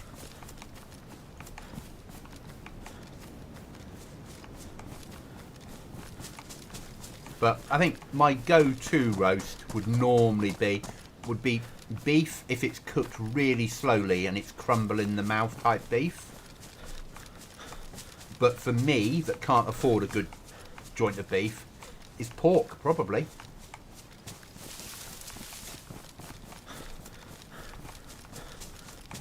Though Morrison's used to do the lamb offcuts in like a little tray in the supermarket, so I'd used to, whatever roast I was cooking, I used to buy a tray of the lamb offcuts and cook that with it. Never had goose. Never had goose.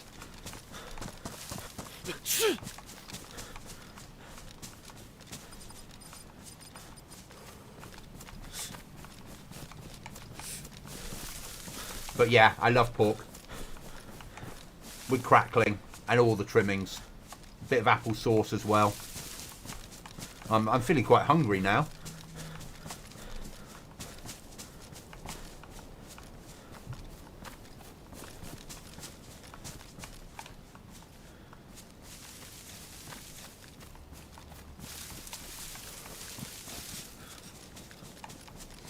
I've had guinea fowl.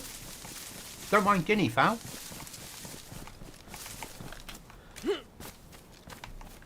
Again, grew up in a shooting world. So things like that where people would keep them on the farms.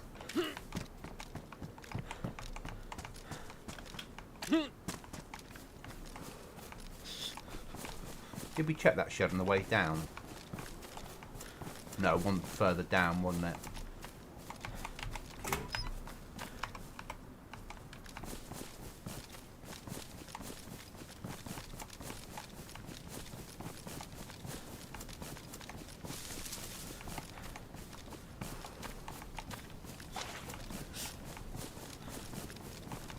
I wouldn't even know what you put with goose, though I do use goose fat whenever I'm roasting potatoes, if I can get it.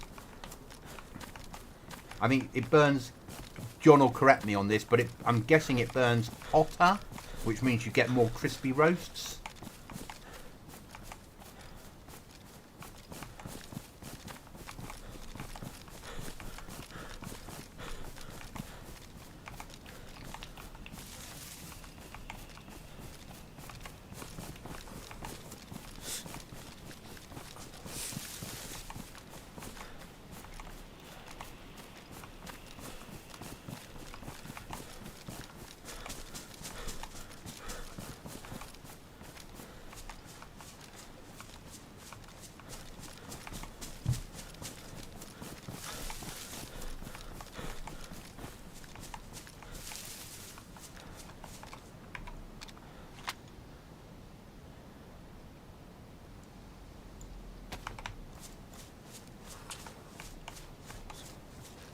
Talking of apple.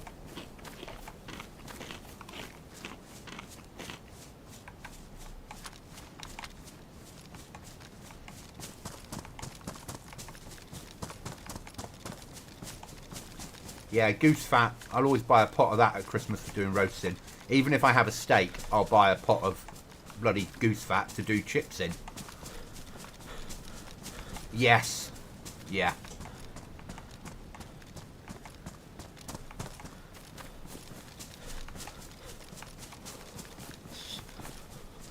Quite like pigeon. Wood pigeon. Quite nice. Just don't get a lot of meat on them. So you need to shoot a few of them to make it worthwhile. We used to do... So I used to... When I first left the army, I was an adult instructor for the Army Cadet Force. Non-UK people. It's like Cub Scouts, but they have guns. And they follow a limited military training program. Children between the ages of 12 and 18 as a club. They are quick, very quick version of what the cadets is. So we used to do a survival training weekend once a year. And on that weekend, we would, as adults, we had like a massive cauldron. And I'd go to the local butcher that was an ex-soldier, or ex-marine, and get a load of meat for free. And we'd throw it all in the cauldron and cook it for like 4 days solidly. And then adults, whenever they wanted, like the instructors' food, they could bring over a metal mug and just dip it into the cauldron and take out this slow-cooked venison, pheasant, rabbit, goat, and any other offcuts of food that we could find in there that are cooked for about 4 days solidly. It's awesome.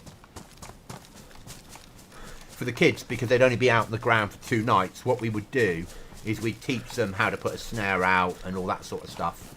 And then they'd put their snares out, and as adults, the instructors, we'd go round at like midnight and put a rabbit in each of the snares. And then for the ones that were vegetarians, we'd put 2 carrots and a turnip inside their snare.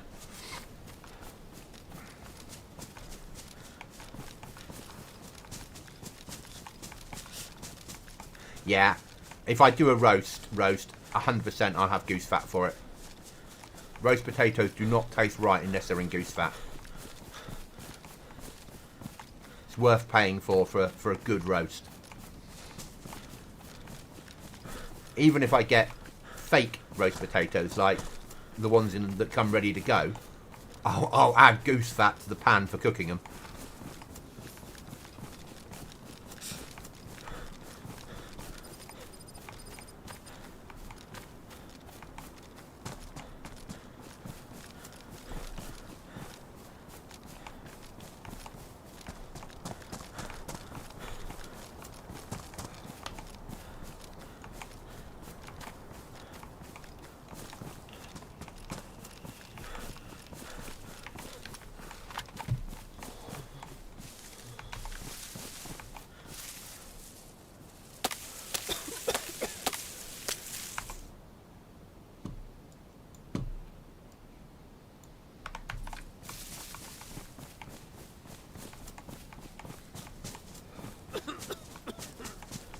I know you're ill, mate, but you're going to be warm in a second. Or you're going to be dead because someone's about to ambush you. I'm going to go for the second option. We're going to be warm. First option. Right then.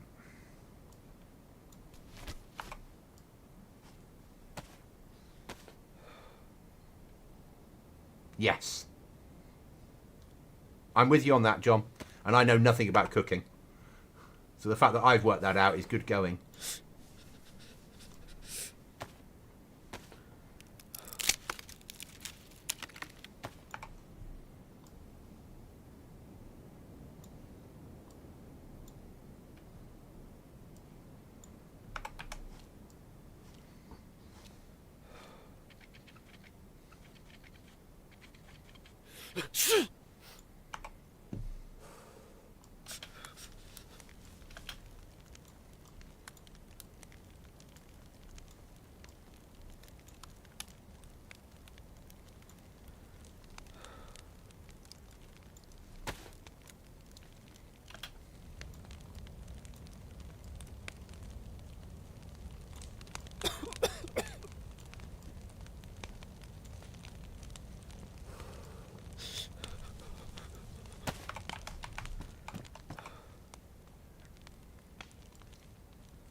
get warm, and then worry about the rest later.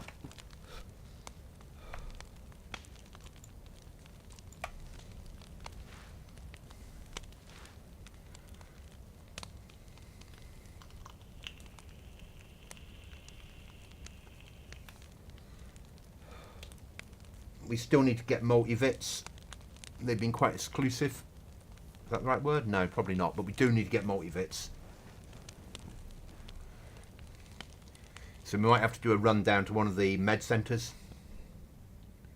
And we need to find some clothing. Could do with another barrel for just storing clothing in. We need to build another door. Got some tasks ahead of us, that's for sure.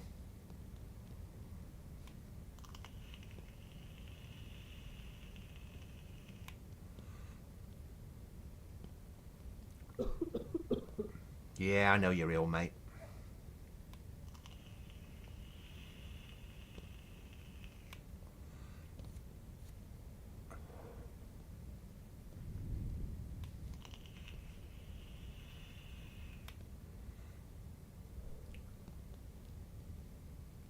Oh, see, that's awesome. There's a fish and chip shop near where I used to live that did double fried fish and chips. It might have been double fried or fried in beef dripping or something equally as, again, amazing.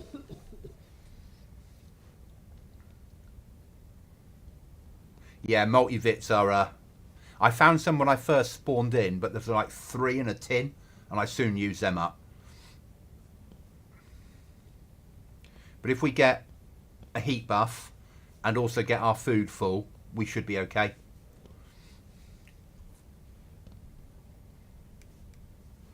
Depends if we've gone into 3rd stage, doesn't it? Which I think we probably have now, in my luck.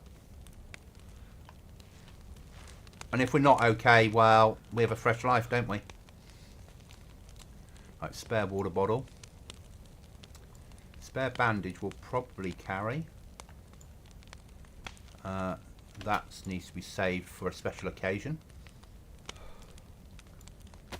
Knife making kit can go there. Repair kit for clothing can go there.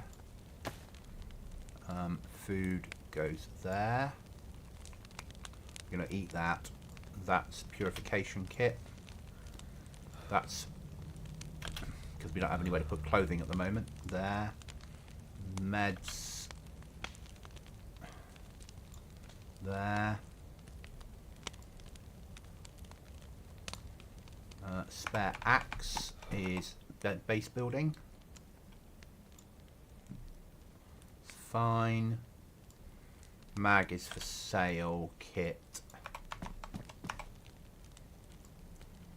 Mag is for sale. Haha.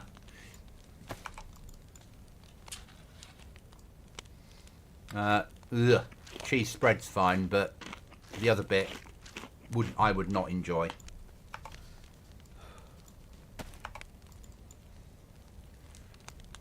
And hot sauce straight down the hatch. That wouldn't be very nice either, would it? Right, and what else have we got that's going to keep me at least going a little bit? Reluctant to always break into MREs because they're so useful. We will have vegetable crumbles with pasta and taco style sauce. Doesn't sound very nice. Trail mix is alright.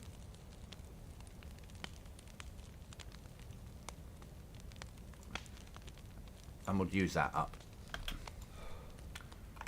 I love this mechanic. You get your water bottle.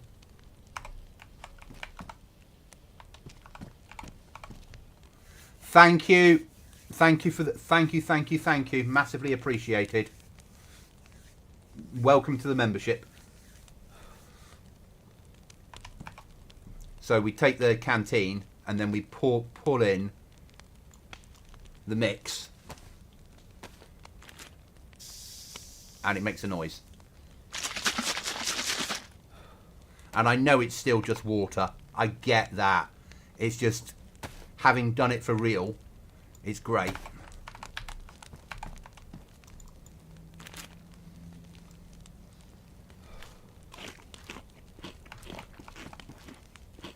Thank you, Critical.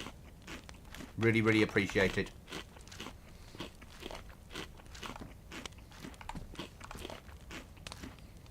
So I think we're probably going to end up dying unless we get multivits or Tetra. And has that one got one inside you can see? No, some of them have got an actual biscuit you can see, haven't they?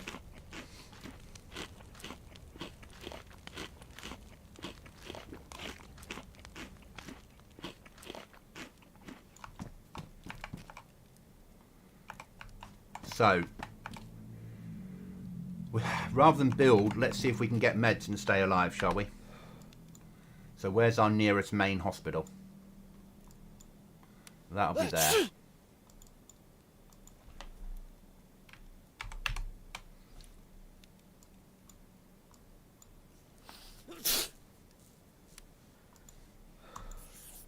Let's do it. 3Ks. So we've eaten, we've drunk, we've got a gun. We don't need a knife. And if we do, we can make one.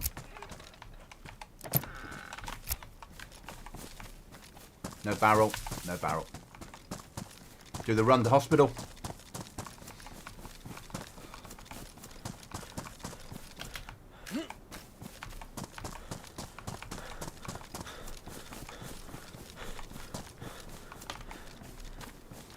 I jump every time that membership sound goes off.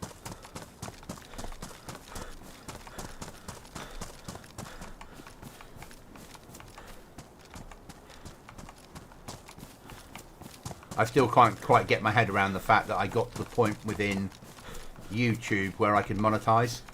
Because obviously with Kick it's like 50 people. With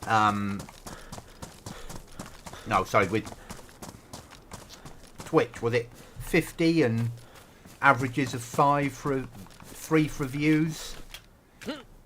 Kick, it was quite an easy task.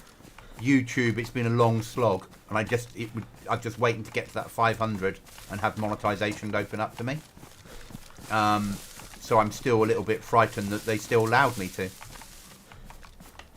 But the long slug to 1,000 starts, or has started. Because at that point I'll earn off advertising as well, which doesn't affect you guys watching live streams at all.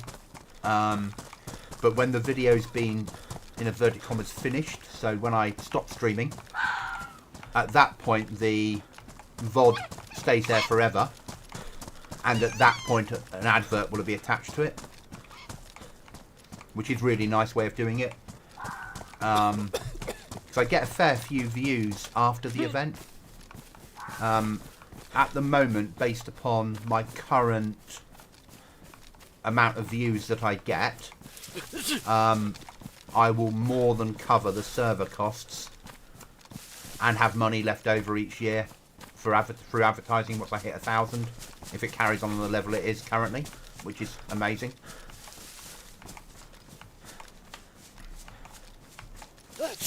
But I would say that I'm about 1.5 years away from 1,000.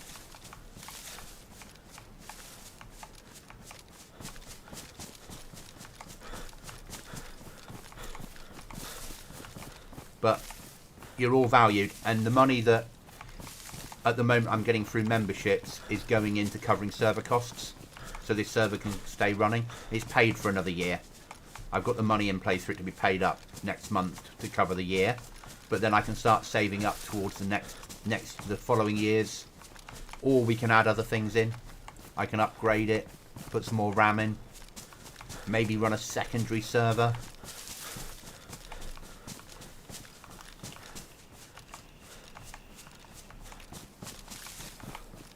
Maybe pay for some GoblinZ mods to be made that is just ours.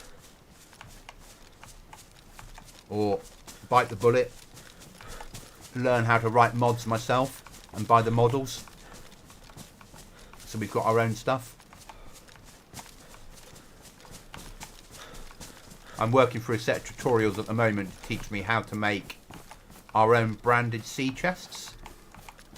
So we could have a GoblinZ sea chest that maybe had the GoblinZ logo on, that would become in game, that you guys could use as storage.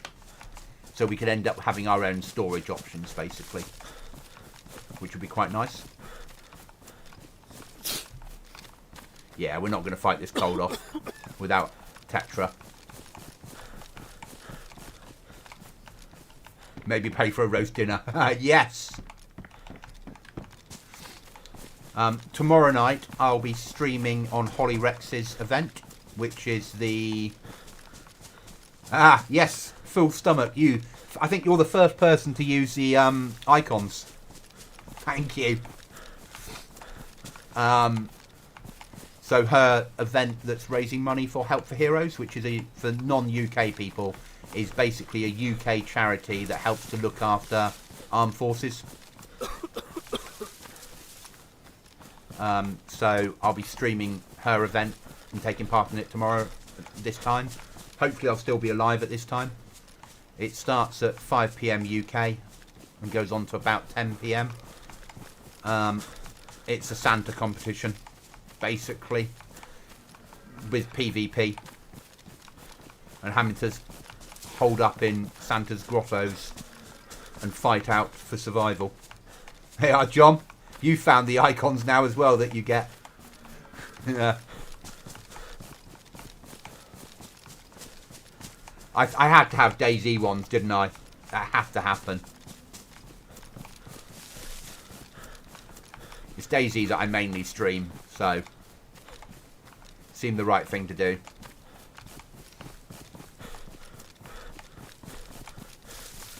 That Botrix message, I need to remind myself to cut it down because it's obviously got to the end of its characters. So it says Twitch, YouTube, and, where it should say and kick. But I'll get rid of the Trovo bit that I didn't know that was a streaming platform and put Twitch, YouTube, and kick.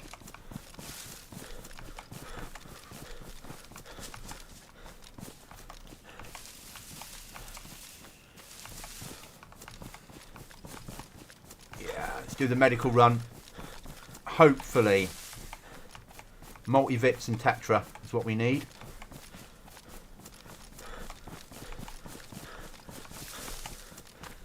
Otherwise, it'll be run home, put my plate somewhere safe, take my clothes off, grab a bone knife, and go outside. So I don't really want to lose my plate.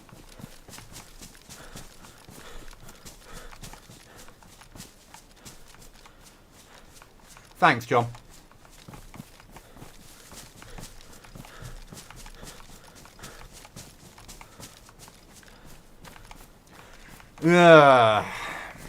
I will probably... My problem with streaming DayZ Editor is my creative juices work badly. So I put things in place, I play with it, I do it, and then I throw it away, and I and ah, and I stomp round the room, and I can't get it working, and I go away and have a cup of coffee and come back. It doesn't make a good stream. And the code editing, but what I wouldn't normally do, but what I might do is record it. Because what I don't want to do is give away what I'm doing to the people that play GoblinZ server until it actually goes out live. I want them to experience the hell that I'm making when it goes live.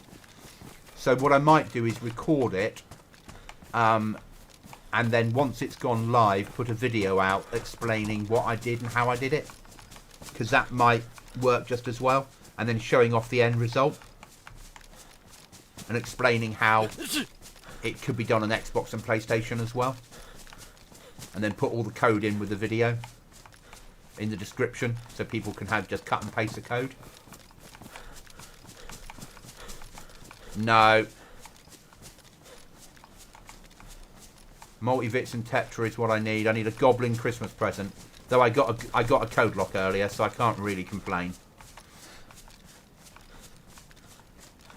Okay. The server admin side is... I really enjoyed the learning experience, and I'm learning all the time. But manipulating code is...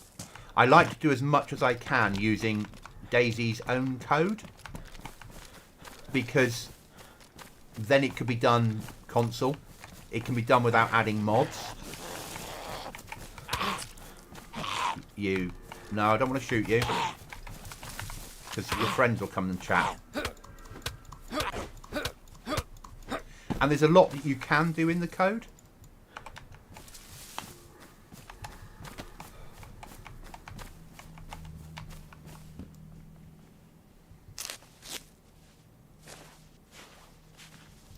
But yeah, so maybe I'll record it all, and then I can talk through my process and why it worked, and show the end results, and explain how people can build their own events and use that, and how they can bring Sakao assets across and make use of that.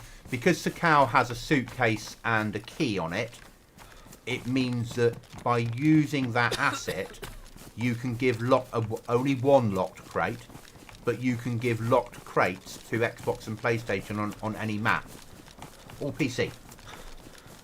If I was a modder, I could turn it into multiple locked crates, but with me it's a manipulation of the code that's there. Then, rather than have the items spawn in the world normally, my aim will be to have it spawn in on an event. So, if you have the keys spawn in on a zombie, but not in the world, that means when somebody kills a zombie, they get the keys. Then you have an event, but rather than have, so say with helicopters, a helicopter crash has a choice of like 12 different locations. So you don't always get it when you run to a location that has helicopter crashes. But have I come the wrong way? Because there's no other way out. No, I'm fine. But if you only had one location for a helicopter crash, then it would always spawn. So some of it's in C, and some of it is adjacent. Whatever language adjacent's written in, I wouldn't know. But the JSON stuff tends to make sense to a non-programmer like myself. We'll have that. Because it's yes, no, 0, 1 type answers. Whereas the C stuff, some of it makes sense to me because I've spent so much time playing with the code. But that tends to be more modded stuff. So what I'll be doing is looking at... no, I don't want that. Looking at the events file, which is already there, and making my own events to go with it.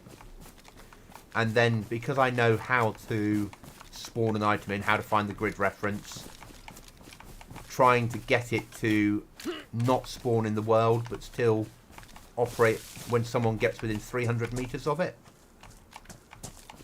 is my aim. And it's the theory of it's really easy. In practice, for somebody like me that isn't a programmer, it's quite complex.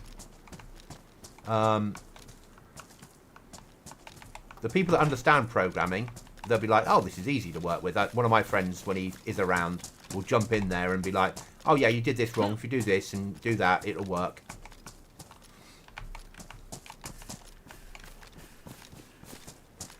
But the code is, the back end of the stuff that we have access to in the code is not difficult. Most of it makes perfect sense how it's written. So yeah, recording it would make sense. And release it as a video. No. That's a lie, actually. Back in the days when Fallout 3 first came out, this wasn't a real mod, this was just me manipulating code. So Fallout 3 came out on PC and Xbox, probably PlayStation as well, not sure. But the first DLC patch for it came out on Xbox before it came out on PC. And me being me in those days, why can't I climb that ladder? Okay, obviously not then. Me being me in those days decided that I wonder whether it could be manipulated. So I wanted access to the DLC before I was meant to have access to it.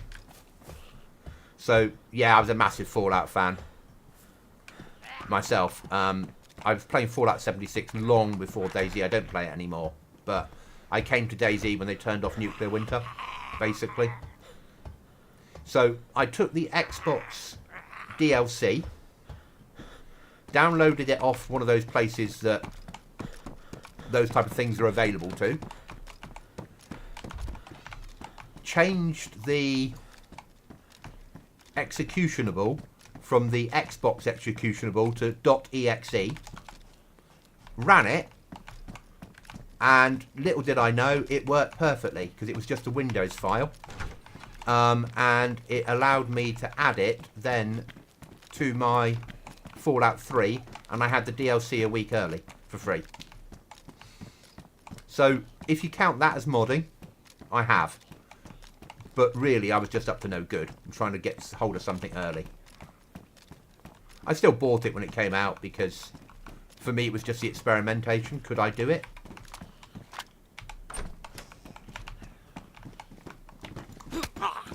Oh, bugger.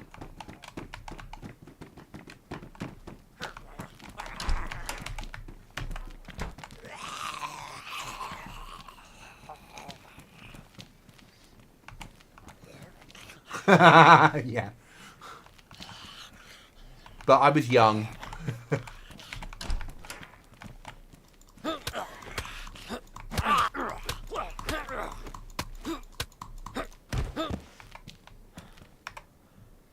We'll have the battery, don't want the torch. This is a shit hospital. I blame the server owner.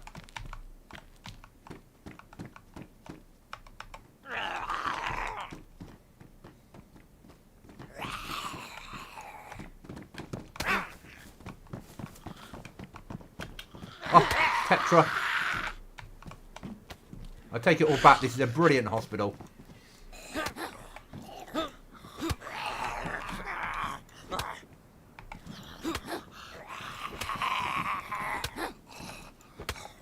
Yeah.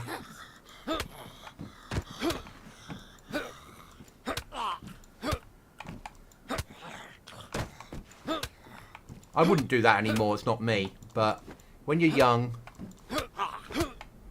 you think differently. Where's that Tetra disappeared to? There. You, Mr. Tetra.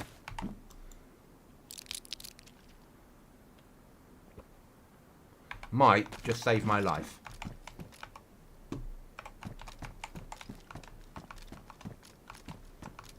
Equally, it might not. So, what time is it? It is 17:26. It's going to be dark soon. We need to get home before dark kicks in, because dark on this server is a challenge.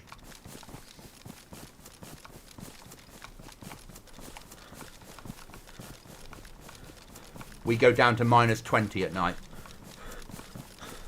on this server. It's -6 now, and at night it will go down to -20. And pitch black, like really, really dark. Horrible dark.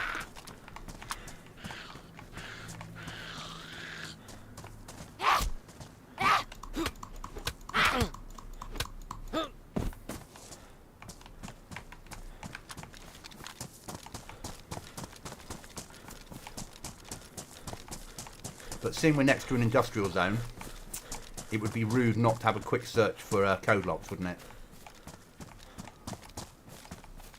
We also put maps on priests, so if you need a map, you run to a priest to get one. You can find them in the world still. But mainly, the easiest way is to find a priest to help him, get him to help show you the way.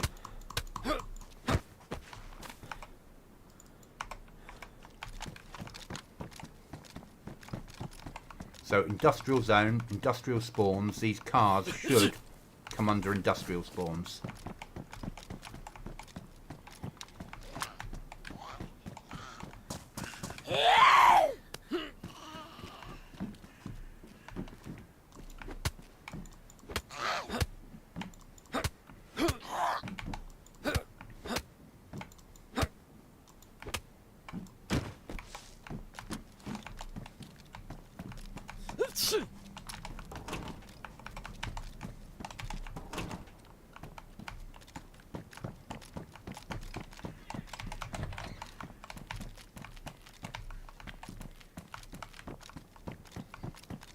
Well, that was pretty shit.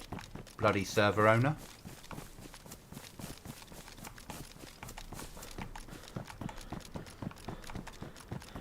Yeah, I don't think the Tetra is going to make any difference. We need multivits.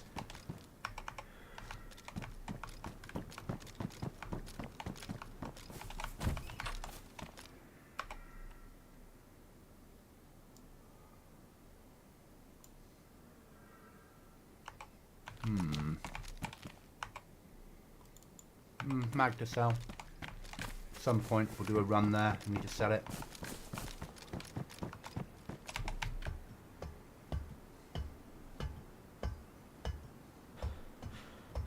Always annoyed me that you can't open up hatches like that and live inside there.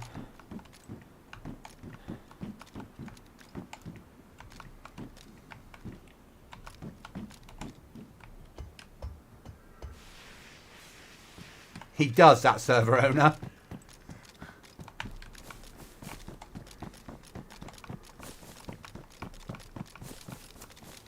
Right, we need to turn off our RV in case we die. So I don't need that there. And run for home.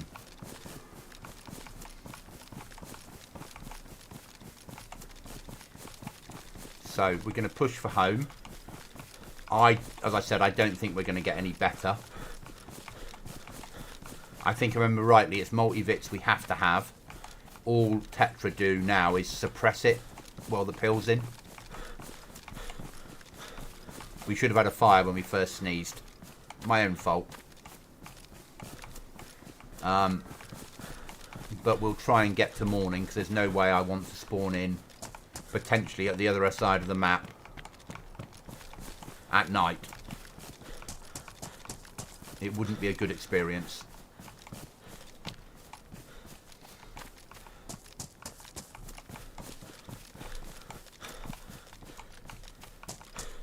What I really need to do is bite the bullet and at some point go to the trader and purchase multivits.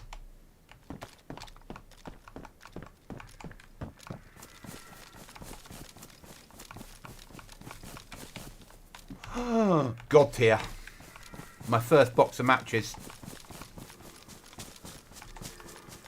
Yeah, and purchase multivits, Tetra, all the bits and pieces, all the meds I need, and just keep them in base. And then when I come home, pop one multivitamin tablet after every patrol and before every patrol, just to try and keep. I say all that, I've fought the illness off. I take it back. Tetra's brilliant.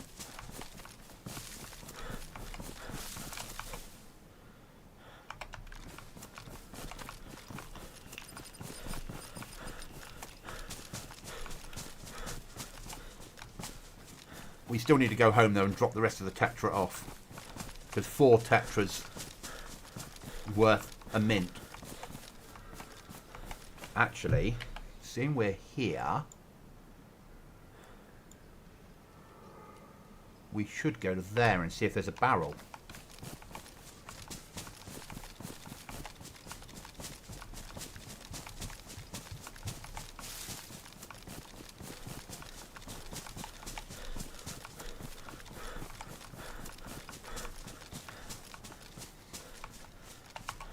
Do I have any emergency food with me? I do. Go. Nice packet of crisps.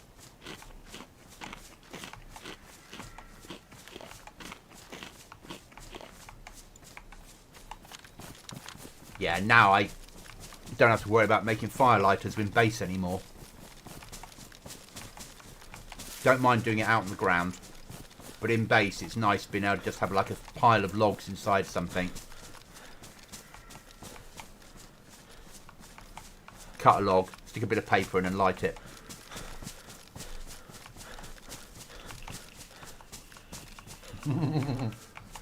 Normal barrels, there's 25 of each all the time on the server.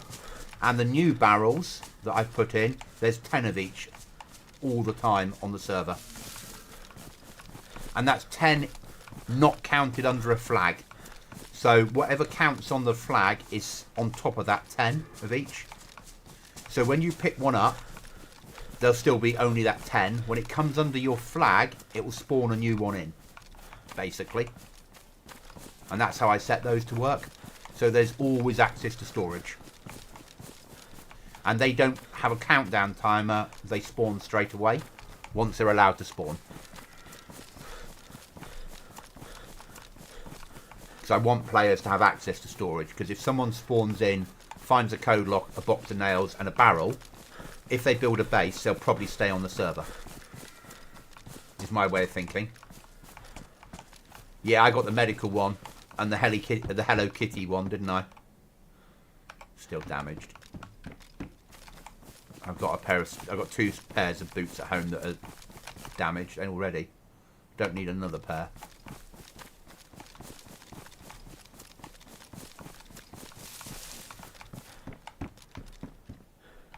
PU scope will take. 100% will take. Right, we are there. So if we go roughly that angle, we should hit where we want to hit. So somewhere up here there is an antenna.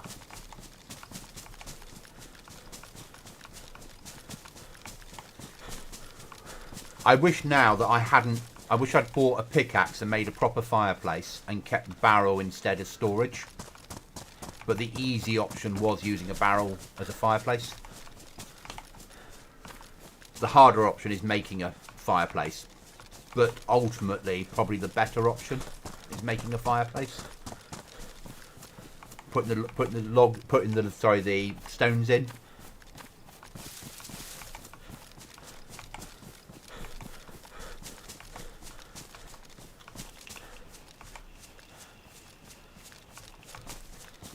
Because obviously you've got to be willing to walk a distance normally unless you live next to a town or in a town.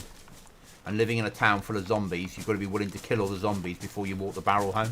Or finding a route that doesn't involve zombies. And that's the other thing we haven't done. We haven't searched the local town for a while.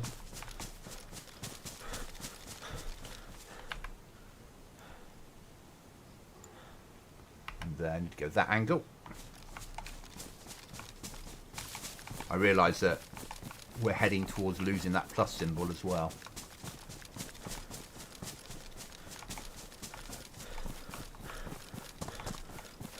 There we're going, up there. We probably need to push, if there's not a barrel, we probably do need to push the castle in case there's a blaze up it.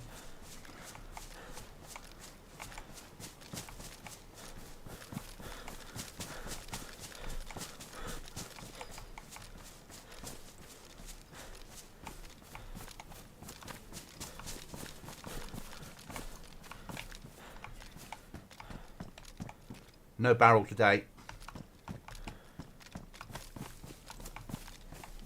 Sometimes they spawn up the tower.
These are such good positions to live in.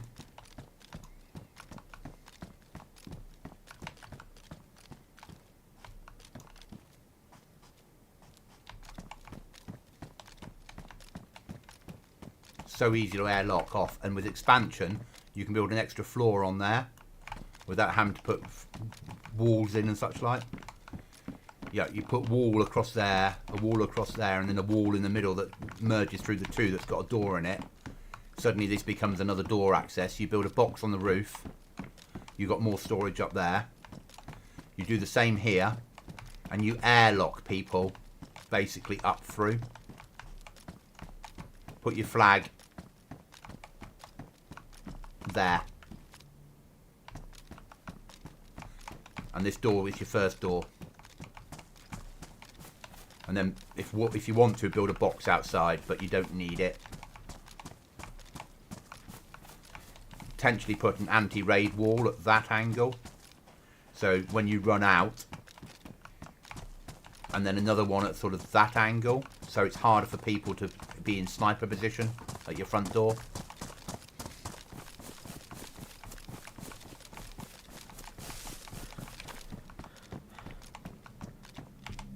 Bloody bar of chocolate or peanuts.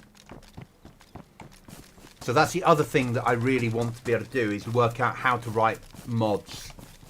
Because I know how to write recipes now. So I'd like to bring all the recipes that we use into one mod, that's our own mod, and add more to it. I'd like to do something like binocular plus knife equals combat sight, because you're cutting the binocular in half, or binocular plus hacksaw becomes combat knife, becomes combat scope. And then I could take combat scopes out of the game, and a hacksaw, which you really need for base building, you choose to cut the binoculars in half, which nobody wants, to turn them into a scope. So I'd really like that as a mechanic. Potentially things like the chocolate bar plus the peanut bar could make cereal.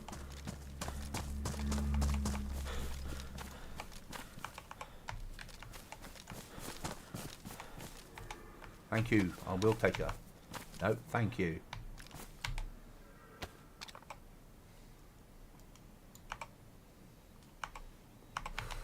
Am I filled with loot? I'm not filled with loot. Is the game just being stupid? Yeah, I'm not even going to care. The game's being stupid. We're not gonna... I'm not going to argue with it today.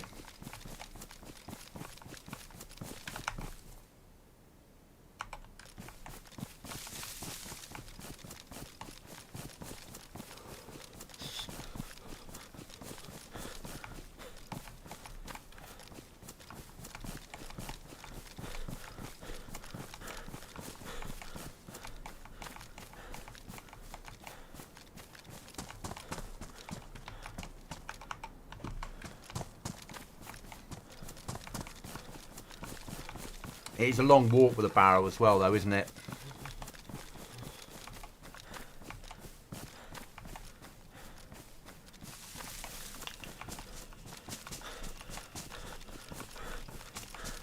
So, non-DayZ question. Has anyone played the new Indiana Jones game?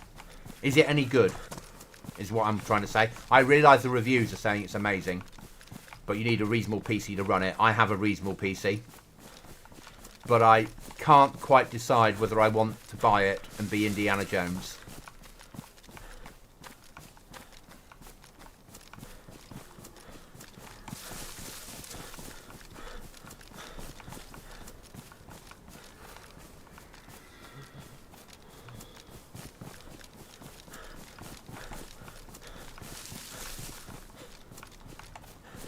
If only there was auto run, or that bloody server owner not turning that on.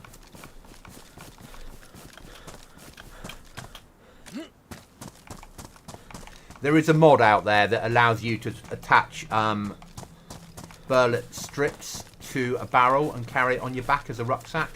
The reason I won't have it is you can use it then as your rucksack all the time. And that's a bit silly, because then you can have a barrel full of loot and run that home on your back. It's a bit much for me. I understand in the real world you would do that, but I don't think I want that. Now we're going to need a log or two, aren't we? We need firewood. That's what we're going to need. There we go.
You are worth your weight in gold.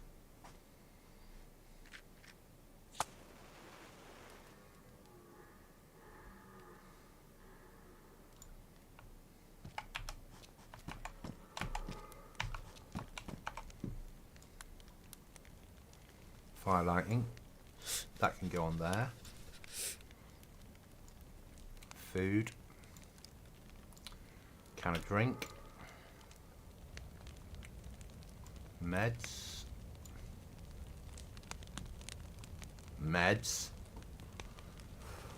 That's all keepable. 308 ammo can go there. Battery. Ready for when we have MVGs. A bit of 308. Very nice. That can go there. That's for sale. That we're going to see if it fits anything useful.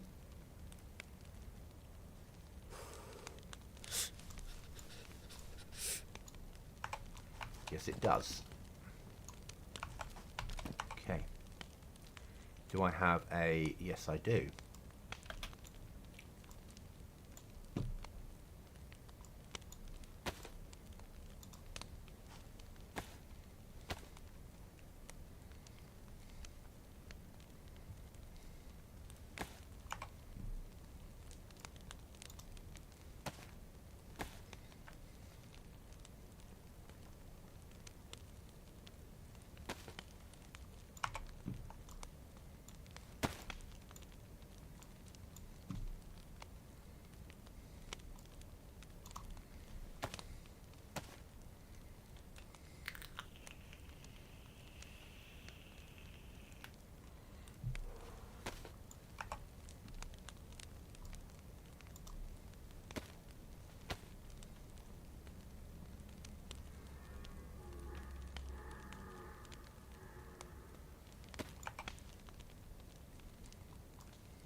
Now that is worth its weight in gold. Worn, reasonable quality scope on it now, and a scope, and yeah, that's ready to go. That's happy with that. Right, we need to eat.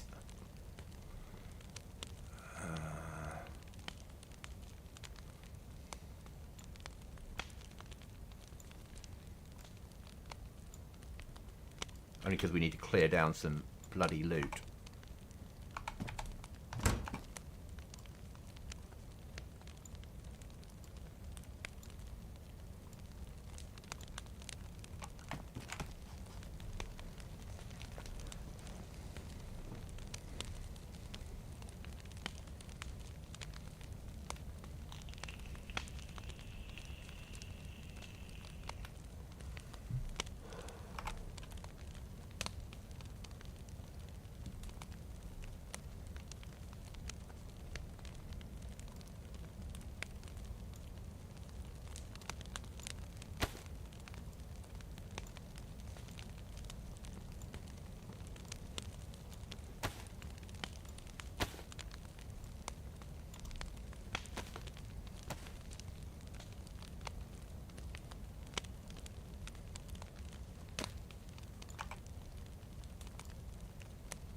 These take ages to cook now.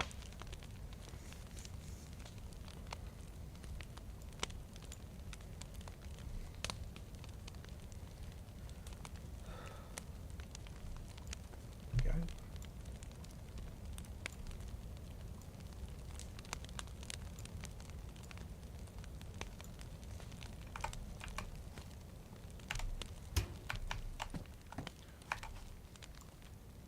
Sleep first because it's free heat. Well, it's free rebuild.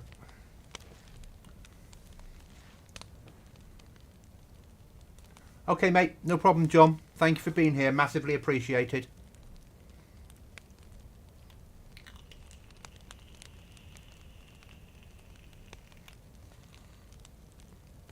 Enjoy the server.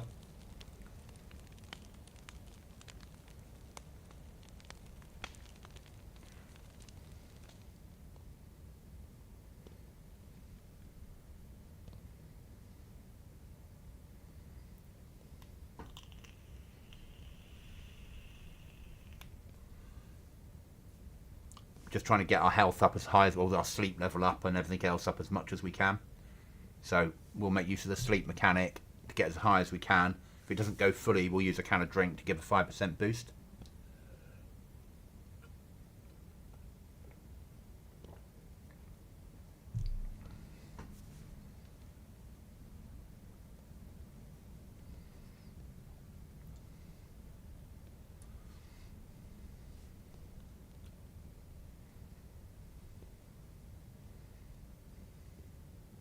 Yeah, it's not night. It's not dark enough yet for us to get the full. But if we drink that,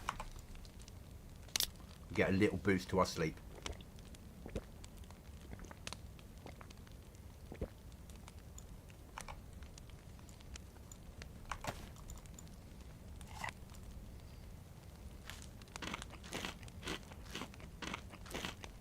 Which helps.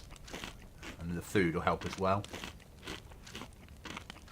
We won't get a boost to the sleep, but it's going to help all our survival levels.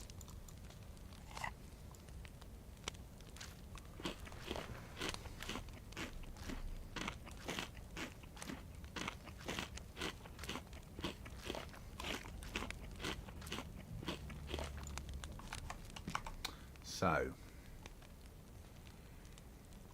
it makes sense to have that with us all the time now.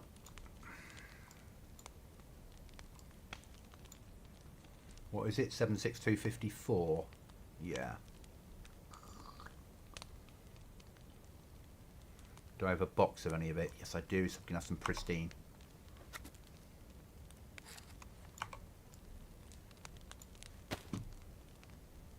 Keep that bit of paper. Don't want to lose that.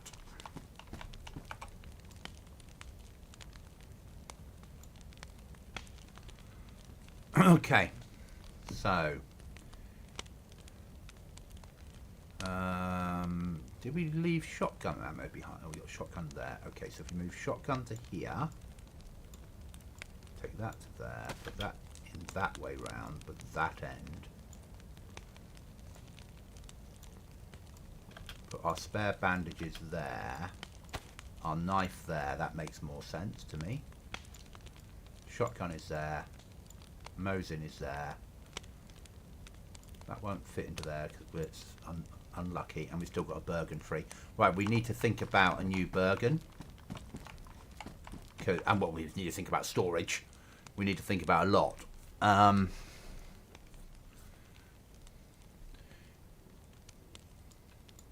can be burnt.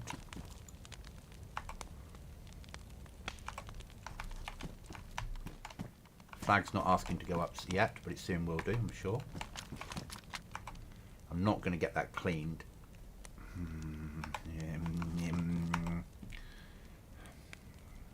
Give it one lot of cleaning.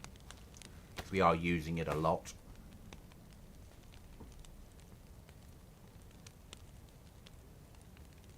Sorry, we're carrying it a lot. We're not using it a lot.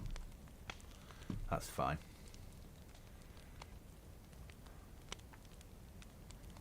But our little weapon supply's all right. So, guys, I think I'm going to end it there for the evening. As I said, tomorrow evening I will be streaming in an event, so I won't be on GoblinZ, but I will be on Monday back on this server. Thank you for the chats tonight. Thank you for the new membership. That's massively, massively appreciated. It helps awesomely.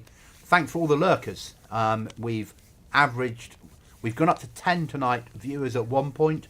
We've averaged probably about 8 from beginning right through to the end, because we've dropped off now and we started off lower at the beginning, which is what you sort of expect.